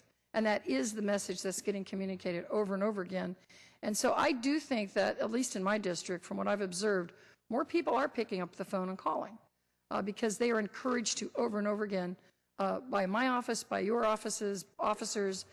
We are sending this message out that you need to call. Even if you're not necessarily going to get an immediate response, if it's not the highest priority, if the person's left and it's a cold situation where the burglar's not there, you're not necessarily going to get a police officer there immediately, but we're training them to call because doing that, they're seeing those results. And so I think that's a really important part of this and an important part of working with our community. So I want to say I'm very concerned about the staffing, and I know that this council, as I'll be part of the next council too, that I'll do everything I can working together with my colleagues to find solutions to make sure that we let every officer know, everyone that works for the police department, that we appreciate what you do, we want you here. We're going to find ways to work together with the union, with our officers. I think and I think this council's tried to. I'm not going to say we haven't, but I think that there's a real commitment going forward to continue to do that. So I just want to say that as one council member up here. I've really appreciated being able to work with the police department and the officers and the community to address the problems we have with the resources we have right now, knowing that we need more, but just really proud of the work that's getting done with what we have. And so I just want to say thank you to you guys. One question I do have in terms of the academy and kind of the pipeline, it looks like from start to finish, we sort of lose like over 99%. We're left with less than 1% from I'm looking at Academy 22 because I was jotting down the numbers as you guys were talking. And we started with 33,633 and ended up with 22 plus 5 that were hired from somewhere else, I guess. So is that kind of pipeline from start to finish, is that look about the same as it did years back? I mean, years and years ago, or is there any change? Is this kind of how we see it? And I'm not talking about, I'm assuming the standards are pretty much the same. So are we seeing any more fallout? And I know you talked about the applicants, you're thinking you don't have as good applicant now as you did then, but is there any other difference, or? Thank you, council member. There's no real template we can put on these numbers. They fluctuate every cycle, but in the past we have not seen these type of numbers. In the past, we had larger academies. We had more retention of recruits within the academy throughout the hiring process. We also used to have a lot of laterals that used to want to come to the department on a regular basis. So in that regard, we are seeing something different than we have seen in the past. So would laterals, what percentage would laterals have made? You would count them as you wouldn't count them part of an academy though, right? Because they'd be doing post-training, right? They wouldn't be going through the regular academy, right? No, a lateral officer would come directly to us. They already possess a post-basic certificate, which means they have 1 year of service and they're recognized by post as being kind of having tenure. Right. So already having that certificate. So they would be hired directly onto the street into the field training program. So there's one area we lost 74% at the, sorry, I read my writing here, at the written test and the agility part. Which part's more in that? Is it more the physical agility part or the written part? Because that's like the biggest drop, I think, where we lost the highest percentage was right in that section. I don't have that information. We don't break that out. It's really once they take that test, there's the 2 tests that are required for them to submit to proceed in the process. We see that large drop, and like I said, that fluctuates It's not necessarily 74% during Oh, yeah. each cycle. Yeah. But really, that is the first step in the process where somebody's actually got to do something. They Yeah. got to take that first step. Before, they're hiding behind the screen and online, and they're completing the application process. This is where they really need to take a step forward to make that decision, that first step to proceed in the process. Yeah, I'm just wondering if it's someone who needed more help with physical agility, do we help them, give them, do we kind of support them in doing that? Or maybe the written, is there any way we can sort of provide additional help if they're officers that would be potentially have the integrity and everything, but they just need, I know sometimes physical agility, maybe that's a struggle for some folks to get there. They need to be there, of course. We currently do that. We offer them pre-test seminars. Yeah. Like I said, it's not mandatory, but it's recommended that they attend these pre-test seminars, and they go over the physical agility test and explain what that test entails. And the information is actually posted online, what that test consists of, so that they can prep themselves for that. Running a 1.5 miles, going over the fence, the drag, body drag, things like that, so that they can prepare for that, so they don't just show up unprepared the first day. We also, during our recruiting, go out to a lot of runs and CrossFit events to identify, locate, and recruit people that are in really great shape that don't have problems with those tests. That makes a lot of sense. I also want to thank you for putting some focus on recruiting women. Obviously, I think we're not unusual that we don't have enough, and I think it's what are we at? I want to say 9%, 6%. We're somewhere in there. We're single digits, I know, right? In terms of the percentage of females in the police department. So I look forward to that changing, and I appreciate that you guys are really putting some emphasis on it, in really marketing to women, and I would say, female veterans would be a great source too, and I'm sure you're thinking about that as well. But I would like to see more women in the police department and the fire department. And I don't know if physical agility is an issue with women now. It probably isn't. I know way back long ago, Milpitas Fire Department wanted to recruit me, and I remember that physical agility test was tough. Being able to lift your own weight, going over, I think you had to go over a 6-foot, wall or something. That's tough, sometimes with upper body strength. But so I'm sure that we're working with those things to make sure people are trained and understand what those requirements are. I also wanted to say I appreciate the support for the community service officers. And I'm proud that one of my own staff members is now a community service officer, and she's doing really well.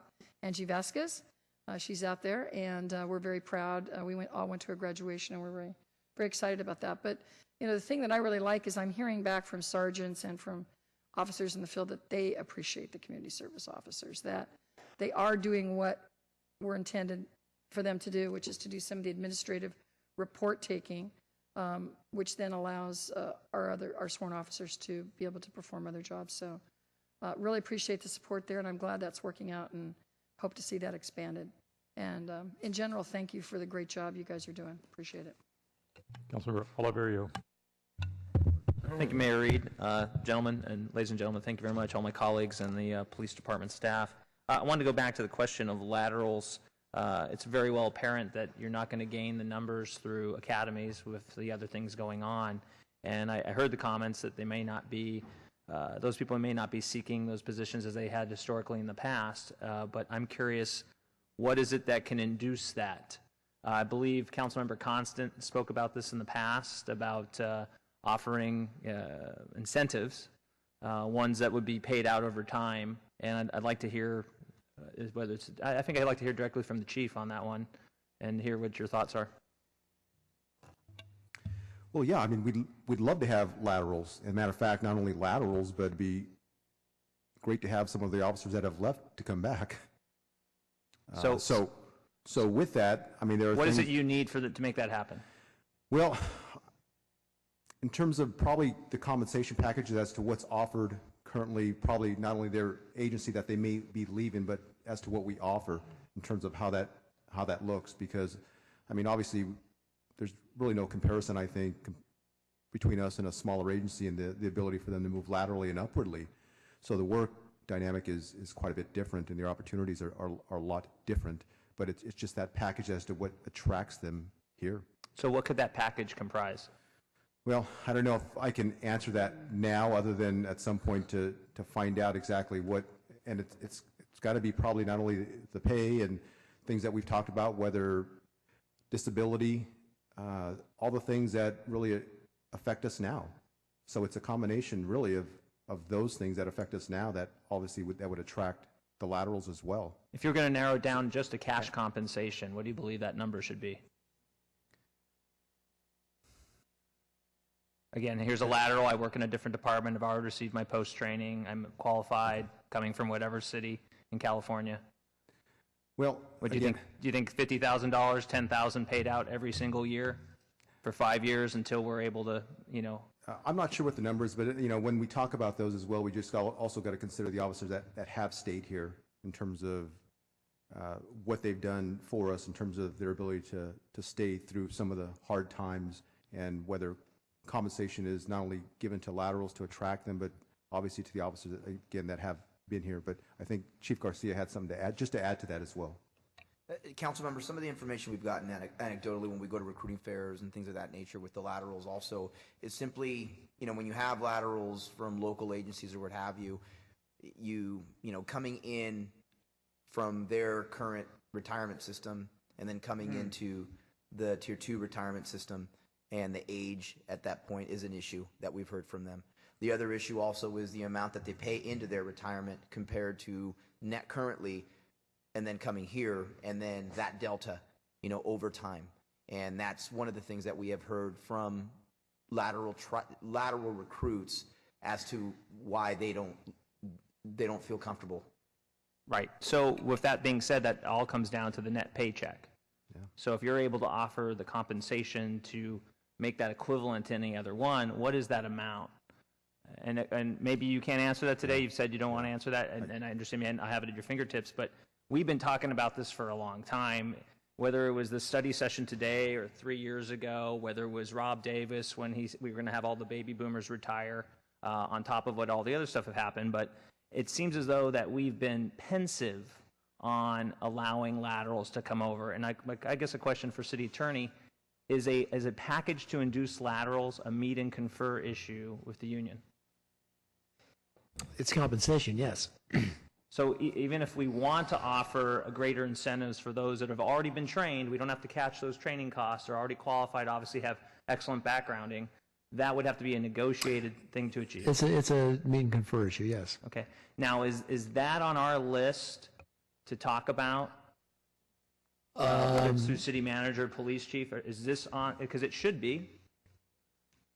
Councilmember, I don't believe it's currently on our list, but certainly in discussions with the police chief and department, we've been kicking around some additional options to bring forward to the council. So certainly we'll discuss it further.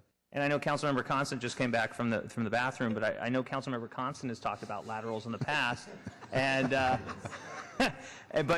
we. How do you know that's where he was? I'm assuming all of us are using the facilities when we need to with these long meetings we attend. But I know Councilmember Constance talked about this in the past and actually been very upfront on that we needed to do this, but I think we just have not done it. It's gone out of our comfort level. But the problem is our comfort level versus patrolling needed for the neighborhood. I vote patrolling over the neighborhood over discomfort in the conversation. So I think whether it's some action we can take, but I think we really need to have that discussion on the laterals. Otherwise, you showed us the numbers. And if we're ready to not be able to be as proactive or unfortunately reactive, that's a question. And I think no topic should be taboo on this question of law enforcement. We have essentially no traffic enforcement in the city today. People essentially are speeding through the city with no enforcement because we've had to place other officers on patrol. Is the department looking at utilizing through a contract with Highway Patrol or the sheriff to do traffic enforcement in our city? I don't know specifically traffic enforcement. We have had conversations with CHP in general, But also we've had conversations with our sheriff's department, not so much with traffic, but with other quality of life issues in and around whether the downtown area or the Foothill Division or the Western Division, and their ability to assist in addressing or answering other calls that are whether county building or county property related, as well as, again, with VTA Light Rail, those type of things, really to free up our own staff for patrol and quality of life and traffic, those type of things, to really bring them back to their respective units to investigate those things. So we've had, and we continue to have that partnership and discussion with them and their ability to actually assist. Because, I mean, let's face it, unfortunately, some of these agencies are probably not maybe as strapped, but they have staffing issues as well, and it's something that they grapple with as well. Well, thank you, Chief. Those conversations are appreciated, but I'm wondering, at what number do we hit where you simply say we're not enforcing speeding at all in the city of San Jose, or that we contract with another law enforcement agency to offer speed, managing speed enforcement? Well, that's a discussion. I mean, we're always assessing what we do and how we do it. I mean, it's an ongoing and regular discussion that we have. And we've, again, to your point, we have had general discussion, and at some point, as to the numbers today, we have to look at different ways to police the city. And if it doesn't improve and we don't have the stability and we don't eventually, hopefully, have that growth, and we continue to go down that road where we have decreased or less numbers, I mean, that's a possibility. It really is. City Attorney? So if we reach a lower threshold in police officers that are staffed, and we've decided that we need to really, again, contract for just traffic enforcement, is that something we can just do? The police chief's discretion as a decision, or the city manager, or that must be negotiated? That's an interesting. I think you would have an obligation to at least meet and confer whether or not it's something that is subject to anything beyond. I mean, you can impose it, I guess is what I'm saying, as opposed to having to go to interest arbitration. It's not a compensation issue. It is something within the prerogative of management. But I think at least you have the need to go and meet and confer at the outset. And that process would be 1 meeting, 4 meetings? Well, really, whatever it takes. I mean, I think the initiation is to have a conversation about contracting work out. And so that would be something I think the Police Officers Association would be interested in. Okay. Well, if I could also add, Councilmember, perhaps not unlike other services that the city has provided, looking at the service delivery evaluation, the term that the council city has used in the past to identify the most cost-effective ways of delivering different types of services. It has an existing council policy, so we'd look at the issue from that perspective to see what analysis would be necessary in order to help the council make the decision on how to approach the issue most cost-effectively. Okay. And my questions really come from not being necessarily permanent restructuring of the department, but I think the fact of the matter is when you have money, as we do, we have money that's not being spent, that's budgeted for the police department, that if there are creative ways to spend it and provide the benefit for the residents, i.e. not speeding in front of schools and neighborhoods, i.e. bringing in laterals from other departments until we can ramp over time through traditional police academies, we should look at it. And I think, again, I think there's been some hesitation on this topic, but who are we kidding? You know, if we live in this city, we know the feedback we get from people, and I think it's only fair that we try to be creative, and if creativity means that we have to, go through a long negotiation process or a shorter meet and confer process, I would suggest we do it. I mean, and the sooner we start, the sooner we can make those changes. If we wait till June of next year, it just means that much longer for these things to occur, and by that time, per your presentation, we will have more people retiring and potentially resigning, and I think that's very pertinent. So I wanted to state that clearly. And could we come back to closed session next year and bring back the reasons for integrity that you might not take a police officer? I'd just like to talk about that, because if it's an infraction, I think that certainly merits at least the council hearing that if it can't be publicly spoken. So I would just request that comes back next year. January would be great. On military, veterans have always seemed to be an ideal recruitment pool for law enforcement, but I've heard oftentimes that the psychological exam that we administer eliminates many folks that would like to serve from the military. Anyone speak to that topic? Well, I think we're all concerned with our military veterans that are coming back and them leading a productive life, and I certainly am be the first one to stand in line to welcome them if they could come aboard. And certainly their psychological state, I guess, is a concern. It should be a concern to everybody. And unfortunately, there's a profile that needs to be mandated and met. And Doc Roberts, our department psychologist, has worked for many, many years in this area. He's well versed and he travels the nation dealing with this exact subject. So I don't think it's our process directly that is an eliminator. I think it's just generally these military veterans come back, have some issues that need to be dealt with, and we do the best we can to hire whoever we can from the military. Should we be concerned when those people that have been eliminated in our program based on the psychological exam get hired in neighboring cities? No, actually, a lot of the neighboring cities use the same psychological services that we do. So does Dr. Roberts have does he have every county in the state of California or all the 9 Bay Area counties? No, and I don't know exactly. I know he has other Bay Area agencies that he does psychological services for. I don't have that information exactly which ones. But all the psychologists kind of, they all get together and talk, and he's at the forefront of his profession. Okay. As I've mentioned, I've heard concern from people that would seem to be distinguished veterans that were not hired by the city. So I only pass it along with trepidation granted, yes, some people come back with post-traumatic situations from military, but often, they're very good candidates for law enforcement. So I just think that, if we see this to be an issue, then I would like to, make sure that we're being fair. I'll trust what you say, but I still have trepidation when you get personal testimonials.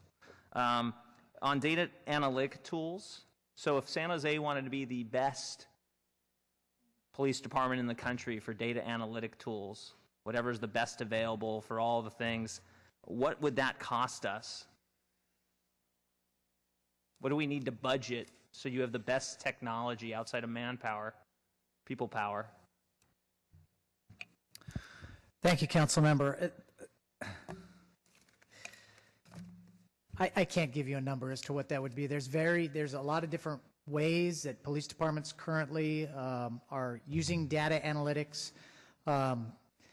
In the best case scenario, some of the biggest police departments have crime centers where they bring all kinds of data into that crime center. They're 24-hour centers that are staffed by not only police officers but also by analysts. They bring into that because it's not just going to be the software that's in that, it's also going to be hardware, but most importantly, it's going to be the people. And so when you say the best, it would incorporate all of those things. Yeah, the software, the hardware, the people to implement, the people to review it and staff it, et cetera. And to create analytical documents that we can give to our patrol officers, all of those things would assist us. But again, it comes down to the people. And so if we're looking at what we can do with that, we have, I think, a good start with some of the processes that we have, but really I think we need to focus on the people. Once we get those people into place, like myself and AC Garcia have talked about, we have to build everything around patrol. Once we can get patrol built up, then we can start adding our special operations to go and deal with specific issues and bring those analytics in that would assist us. So there's no way that I could give you a perfect way that we're doing that. I think the road we're going down right now, we have started with some of those things. Like I stated earlier, we have an RFP out right now for some other data analytics that will assist us. But again, it's so many variables that come into that, and we'd have to fit that into what we're currently doing. But I think we really need to focus on the personnel aspects. Appreciate that. And I would just recommend that when it comes budget time, that perhaps the department, comes up with a wish list of the things you'd like to have, what those might cost, the personnel to run. I assume some of that would require perhaps civilians in the police department that are managing data and reporting out. I just think it's important we know, because we talk about these things a lot, but they're not free. both in cost and ongoing to maintain them. So I just want to make sure that there's a line item there. You know, just the same way I know if we want to replace FMS, which is the city's financial system, it's going to be about $20 million. I don't know what that number is for your department. That's what I'd like to have an idea. And I would say the other variable to that is time and the capacity that we have to start planning for those things and getting those people in line with all of the other issues that we're looking at. I think that certainly that's a good thing, but I think really we need to focus on the personnel issues and getting those people into place. Okay, and then back to traffic enforcement, since we pretty much is non-existent, and we know that certain intersections across the city are recorded for high collisions, which ends up being many times fatalities, both of pedestrians and other people in cars. Is it time again for the city, at the police department, to recommend whether or not we should install red light running cameras, not for the purpose of revenue, but for the purpose of deterring, these traffic collisions that are happening at major intersections? It's an option. Matter of fact, I think we're meeting with Department of Transportation just regarding similar type of technology. And I mean, we're always looking at different options to see how it can really enhance what we're doing, just considering our staffing. So, Chief, you are not opposed to red light running cameras technology, which is legal by state law? Well, I don't want to say I'm opposed or against. I want to actually learn more about it to actually make an educated guess as to what it means to our organization and how that would work into what we're currently doing and what we're not doing. Okay. Yeah. Again, if we're not going to be able to necessarily have the people out there, I'd like to be able to at least do that. And then earlier we talked about people on patrol. We had a 594 number down to 459. But I was curious, what is that on a daily basis? And of course, that'll range, right?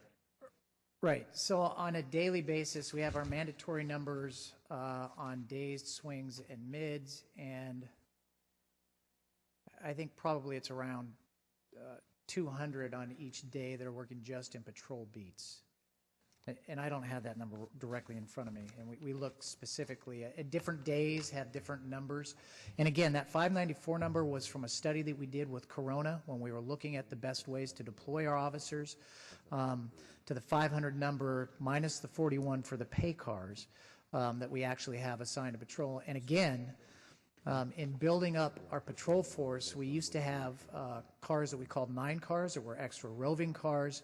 We had 6 cars that were that were also roving, and we had some 2-officer cars that could be proactive just in patrol, not including our special operations units that were larger than they currently are. Okay, thank you. I just wanted to make sure that people listening didn't think that one time there's 459 police officers and cars patrolling the city. I think there's a different number which you shared, and that was over the course of 24 hours. Approximately, yeah, yes. The 3 shifts. And then, so I do want to say that, obviously, I think all the council and the community is thankful for the police department's actions. You talked about deployment strategies, programs to reduce crimes, taking in the fact that San Jose's always had the lowest staffing for a big city. But what I guess I'm not hearing is apparently there is really no sense, how would I say, there's no urgency or crisis. And what I guess I'm looking for from the chief of police, if crisis is a 10 and absolutely no crisis is a 1, where are we right now? I don't want to say crisis, but I'll tell you what, we're up there. And, the discussions that we have ongoing that, we need to do something to attract and retain our people now. And to Councilmember Herrera's point in that collaboration and moving forward, we need to do something and show our men and women that something is being done. And it obviously could be incremental, but we have to put that effort to really attract the people and really especially retain them. So we need to do it now. I'll take that as an 8. Yes. That's a good 8.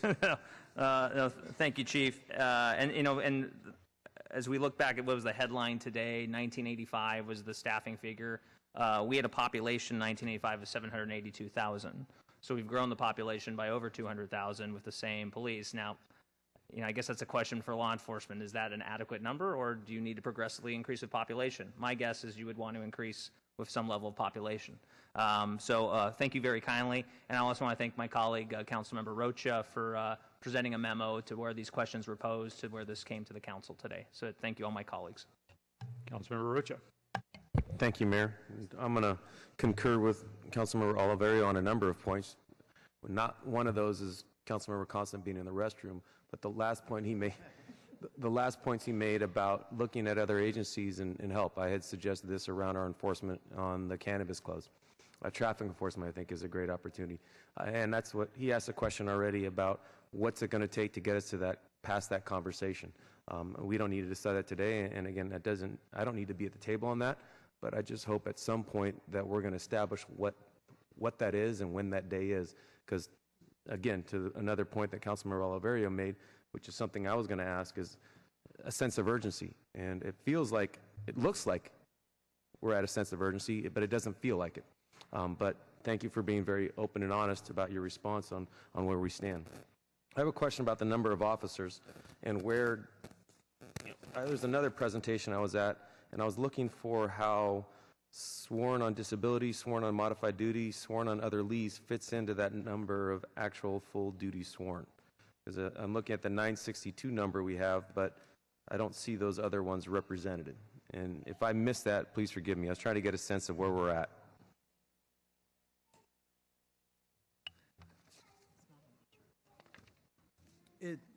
Councilmember, it's not on the chart. I spoke about it in the presentation. I'll see if I can. That's all right. So it's just not represented here in terms of the numbers being lower than the 860. Those numbers that you're talking. My apologies. Those numbers you're talking about fall below the street ready sworn. So we take away the number of disabilities that are on officers that are on modified and other leaves, which is about 70, which I think takes you down to. Yeah, I saw a presentation that got us to 892, so we were below Right. 900. Okay, but that's not represented in any one of these. Got it. Thank you. So I did have a question. I was able to pose this, and I was hoping that we had a little more detailed information. But in the past, how many officers we had in a particular district that were patrolling? In the past, we had somewhere around 6 per district, and today we're at, I think it was a question I had posed to the assistant chief today earlier. So, as I was explaining before with those 6 and 9 cars, it depends on the district. Some of the districts have 4 beats, some have 5. But previously, we not only had each of the beats filled, but we also had some extra cars that were in those districts. So right now, we have between 4 and 5, but we had as many as 6 or 7 in some of those districts, depending on what specific district you're talking about. And what particular time of the day as well? Or is that pretty consistent throughout the day and Well, evening? depending on the way that our watch, so we have 3 watches, day shift, swing shift, and midnight shift, and the swing shift goes from 3 p.m. to 1 a.m. Midnight shift comes in at 9 p.m. and goes till 7 in the morning. So from 9:30, when we get the officers out there after briefing, until 12:30, when those swing shift officers go in, we have 2 shifts out there, and that's to cover that different area. So in those districts, if there were potentially 4 in those districts, you would have 8 during that period of time, because you have both of those shifts out there. Okay. Thank you. That helps me understand it a little bit better. The other issue or question I had was around, I think it was slide 14. And let me go to that one real quick.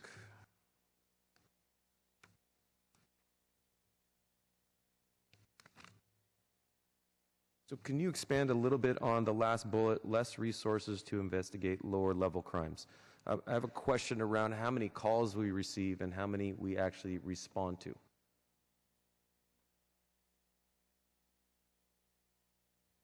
Councilmember, the less resources to investigate lower level crimes before we get into, the number of calls we respond to is really just the overarching theme of what we've had to be forced to do.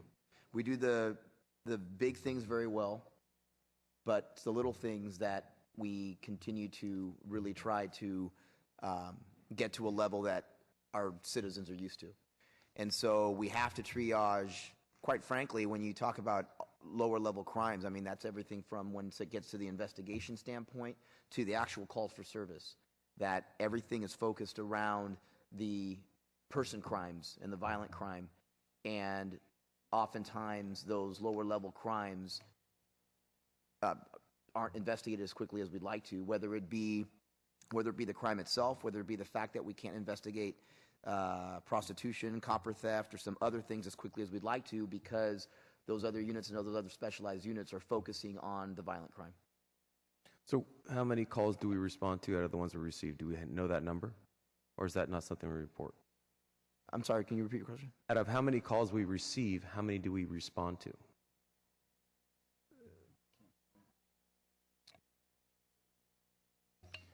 Yeah, it goes back to that, I think it was slide 2 where we see the calls for service. Yes. Those calls for service we brought out of CAD, which is computer-aided dispatch. So it's difficult to relate the calls for service versus, hey, how many calls we responded to. So those calls for service, if you'll indulge me for a second, let's say we have an accident out here at 6th and Santa Clara and there's a head-on crash. We could get 50 to 75 calls because people, with the proliferation of technology, we have cell phones and we'll get a ton of calls that come in. But guess what? On our stats, it's one accident. Mm-hmm. But we have 75 calls for service. So if we look at that calls for service, we cannot unequivocally direct and say that directly relates to a particular crime because it's not categorized in what type of crime that the call is called in on. It's just a number of the total calls that come in.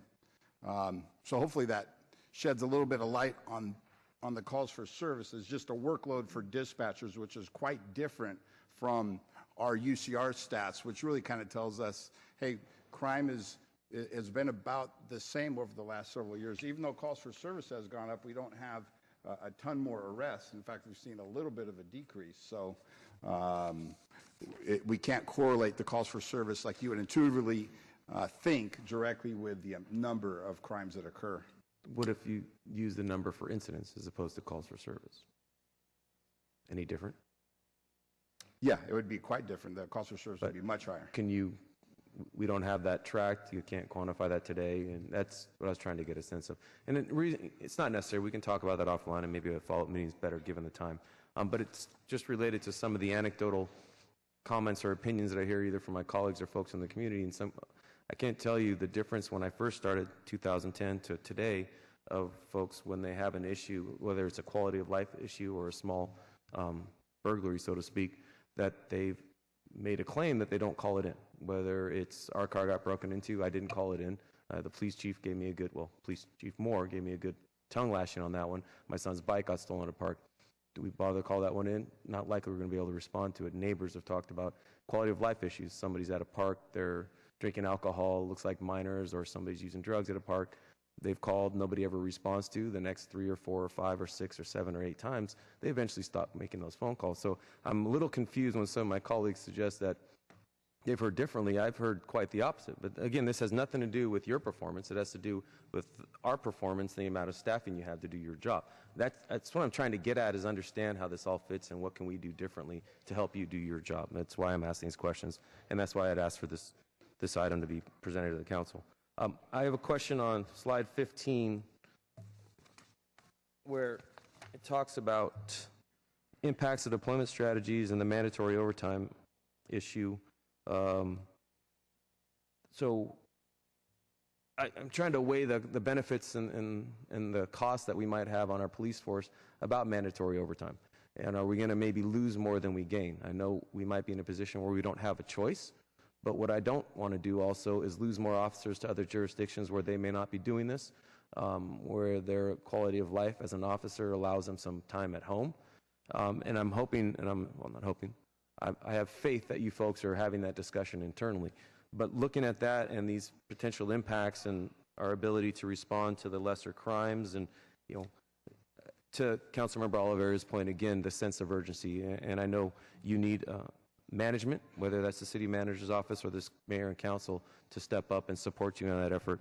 And as Councilmember Herrera said, I'm more than willing to do that as well in the coming year. I had one last question, and it was, if you could put that slide up that I had. I talked about the crime rates, and I got a little confused when folks were talking about the crime rates improving, and this was included in my memo, and looking at 5 of the 7 categories, to me, and I'm measuring just the 4 years that I've been up here, seem to be going up, and 2 of them may have been going down. And we've talked a little bit about improvements here and there, and I appreciate the improvements that we've made given the smaller resources you have. But can you help me reconcile when we talk about this? And I got this information, I thought, from the right source. So am I reading this wrong? That 5 of the 7 categories since 2010 are higher, not lower. This was included in my memo from, gosh, when I asked for this back in September, 2 months ago. Again, if we want to follow up online, we've got some other important items. I'll go ahead and drop that issue. Thank you. Thank you, Mayor. Councilmember Constant. I'm going to make this brief because almost everything has been said.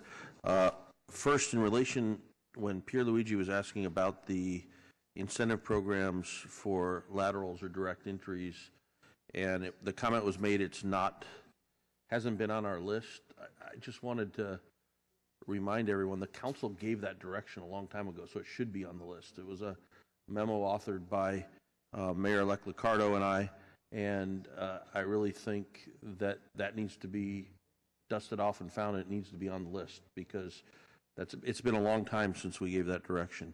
On the upside down funnel, the hiring process time, one of the things that I know has been frustrating and a concern for a number of years is not just the washout rate, because I think that you'll see that similar in a lot of different agencies, but the time.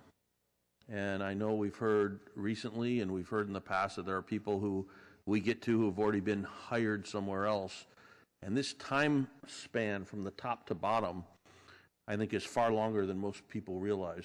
What are we doing to shorten that time so that we can have less people drop out of participation?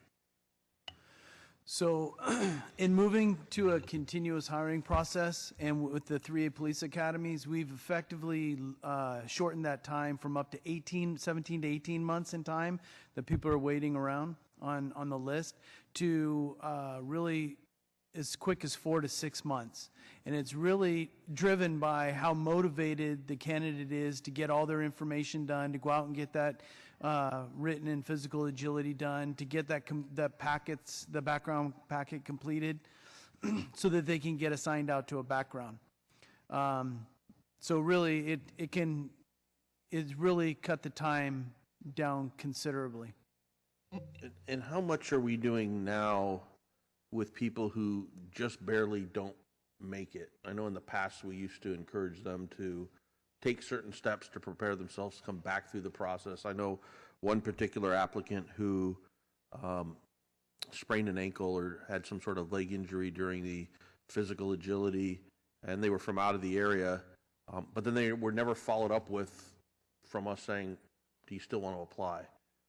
Are we doing any efforts like that to grab people who might have fallen out of the process for a variety of reasons or need just a little bit extra help to get to the point where they're successful? Well, essentially our process now is all done by email. If we don't get any responses from people during the email during our normal process, then they'll make phone calls out to ensure that they're getting the information, that they're getting the emails, that they've read them, if we're not getting those responses. Somebody that would get an injury in the process, I mean, it's our hope that they would continue in that process. It's a two-way street. I mean, when you're dealing with 3,000 applicants per cycle, it can get kind of busy when you really have 2 recruiting officers and 1 sergeant. So it becomes an impact, but they do the best they can to keep in contact with the candidates. And I don't know if you wanted me to touch on your incentive program just real quick. Sure, if you have something to add there. Okay, so just real quick, I mean, I think there's some confusion sometimes between lateral police officers and direct entries. Lateral police officers come from other agencies that have that are actually police officers. Direct entries are those officers that come from that we hire out of a police academy or that have completed a police academy that aren't hired with another agency. And that's really what you were talking to as far as your incentive to maybe compensate those direct entries once they complete the police academy, looking at refunding them for their expenses. We have moved on that, and I believe the memo has been sent to the city manager's office. We're still discussing the highlights of that, but it is in process. Okay, I would just like to say that it was not intended to be just direct entries. It was for laterals or direct entries, anyone who did not go through our academy process. So we might just want to go back and review that council action because I think it's much broader than it's been interpreted as. That's it. Thank you. Councilmember Liccardo. Just a quick question. With regard to those 5 officers that came through with this academy class, were those laterals or direct entries?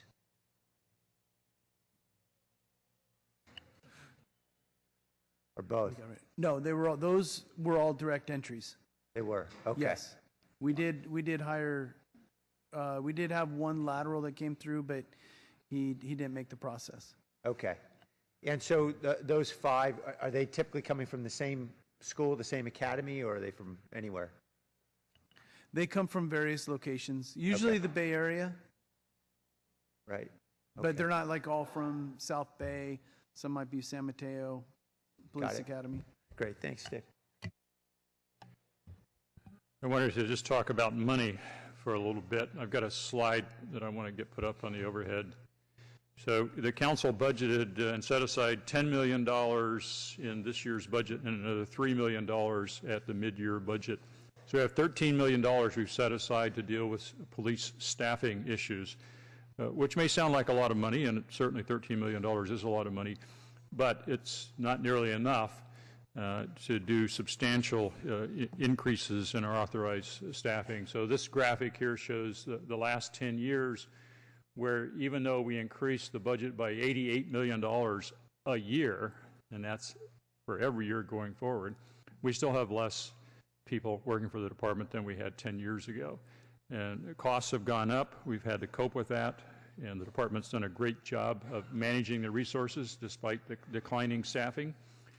We do have $13 million. I think that'll be helpful as we begin to focus on how we can take actions together, as many people have mentioned up here, working together to try to resolve some of these problems, whether it's in the recruiting or the retention. We have some money to work with, and that'll be the job of the next mayor and council, but at least we're leaving a little bit of money to start with, and I'm looking forward to seeing the creative ways that the department does come as they have dealt with the problems in the past few years. I think we'll come up with some solutions.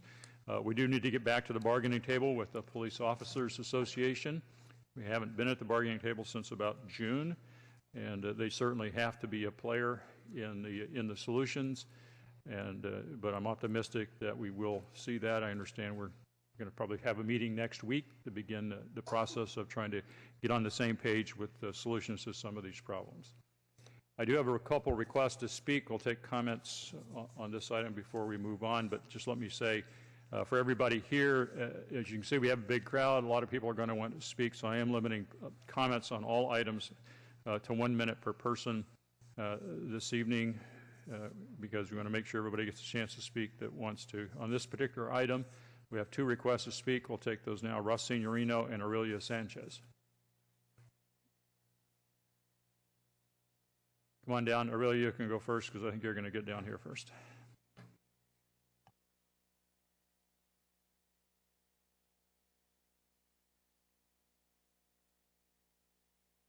Sanchez, and I wasn't here. I didn't plan to speak on this item, but after what I've heard, I feel I have to. In regards to the question about the calls for service, I'm one of those people that call, but nobody answers or nobody comes. And I've heard that from a lot of the residents in my neighborhood and in the city. Sometimes you can wait up to 20 minutes or more just to try to get through dispatch. I've had where there's a fight next door. I've called and I've been told by communications that it's a 2-hour wait. I've had calls where a car came by, someone was drunk, they hit a couple cars in my on my street, and they just basically said the people have to come in and make a report on the hit and run. I've been threatened at my home. You know, I went to go get a burrito around the corner. I've called 911. They couldn't come because some crazy lady just didn't like the way I looked. I've walked my dog at 9 o'clock in the morning, and a lady, another crazy lady pulled a dagger on me, but I did a George Zimmerman. I followed her, and there was a delay in police officers coming. So, and also I'm a little bit alarmed. It just seems that we're blaming the police department. Sorry, your time is up. Thank you. Russ Signorino. Thank you, Mr. Mayor. This title that you have on 8.1, Police Department Operation and Performance. I'll give you another title. The children that were here just before they saluted the flag, they were told that the two police officers in the back, Tony and the other police officer, which I can't recall his name right now, but nonetheless, the kids were told that these are the men that protect us. So I say congratulations to all the men here, to the police department that protect us with their limited resources. We're very proud of our police department, and thank you for this honest evaluation as to what's going on. Thank you very much. Now, I'm going to cut this short because I, too, have to go to the bathroom.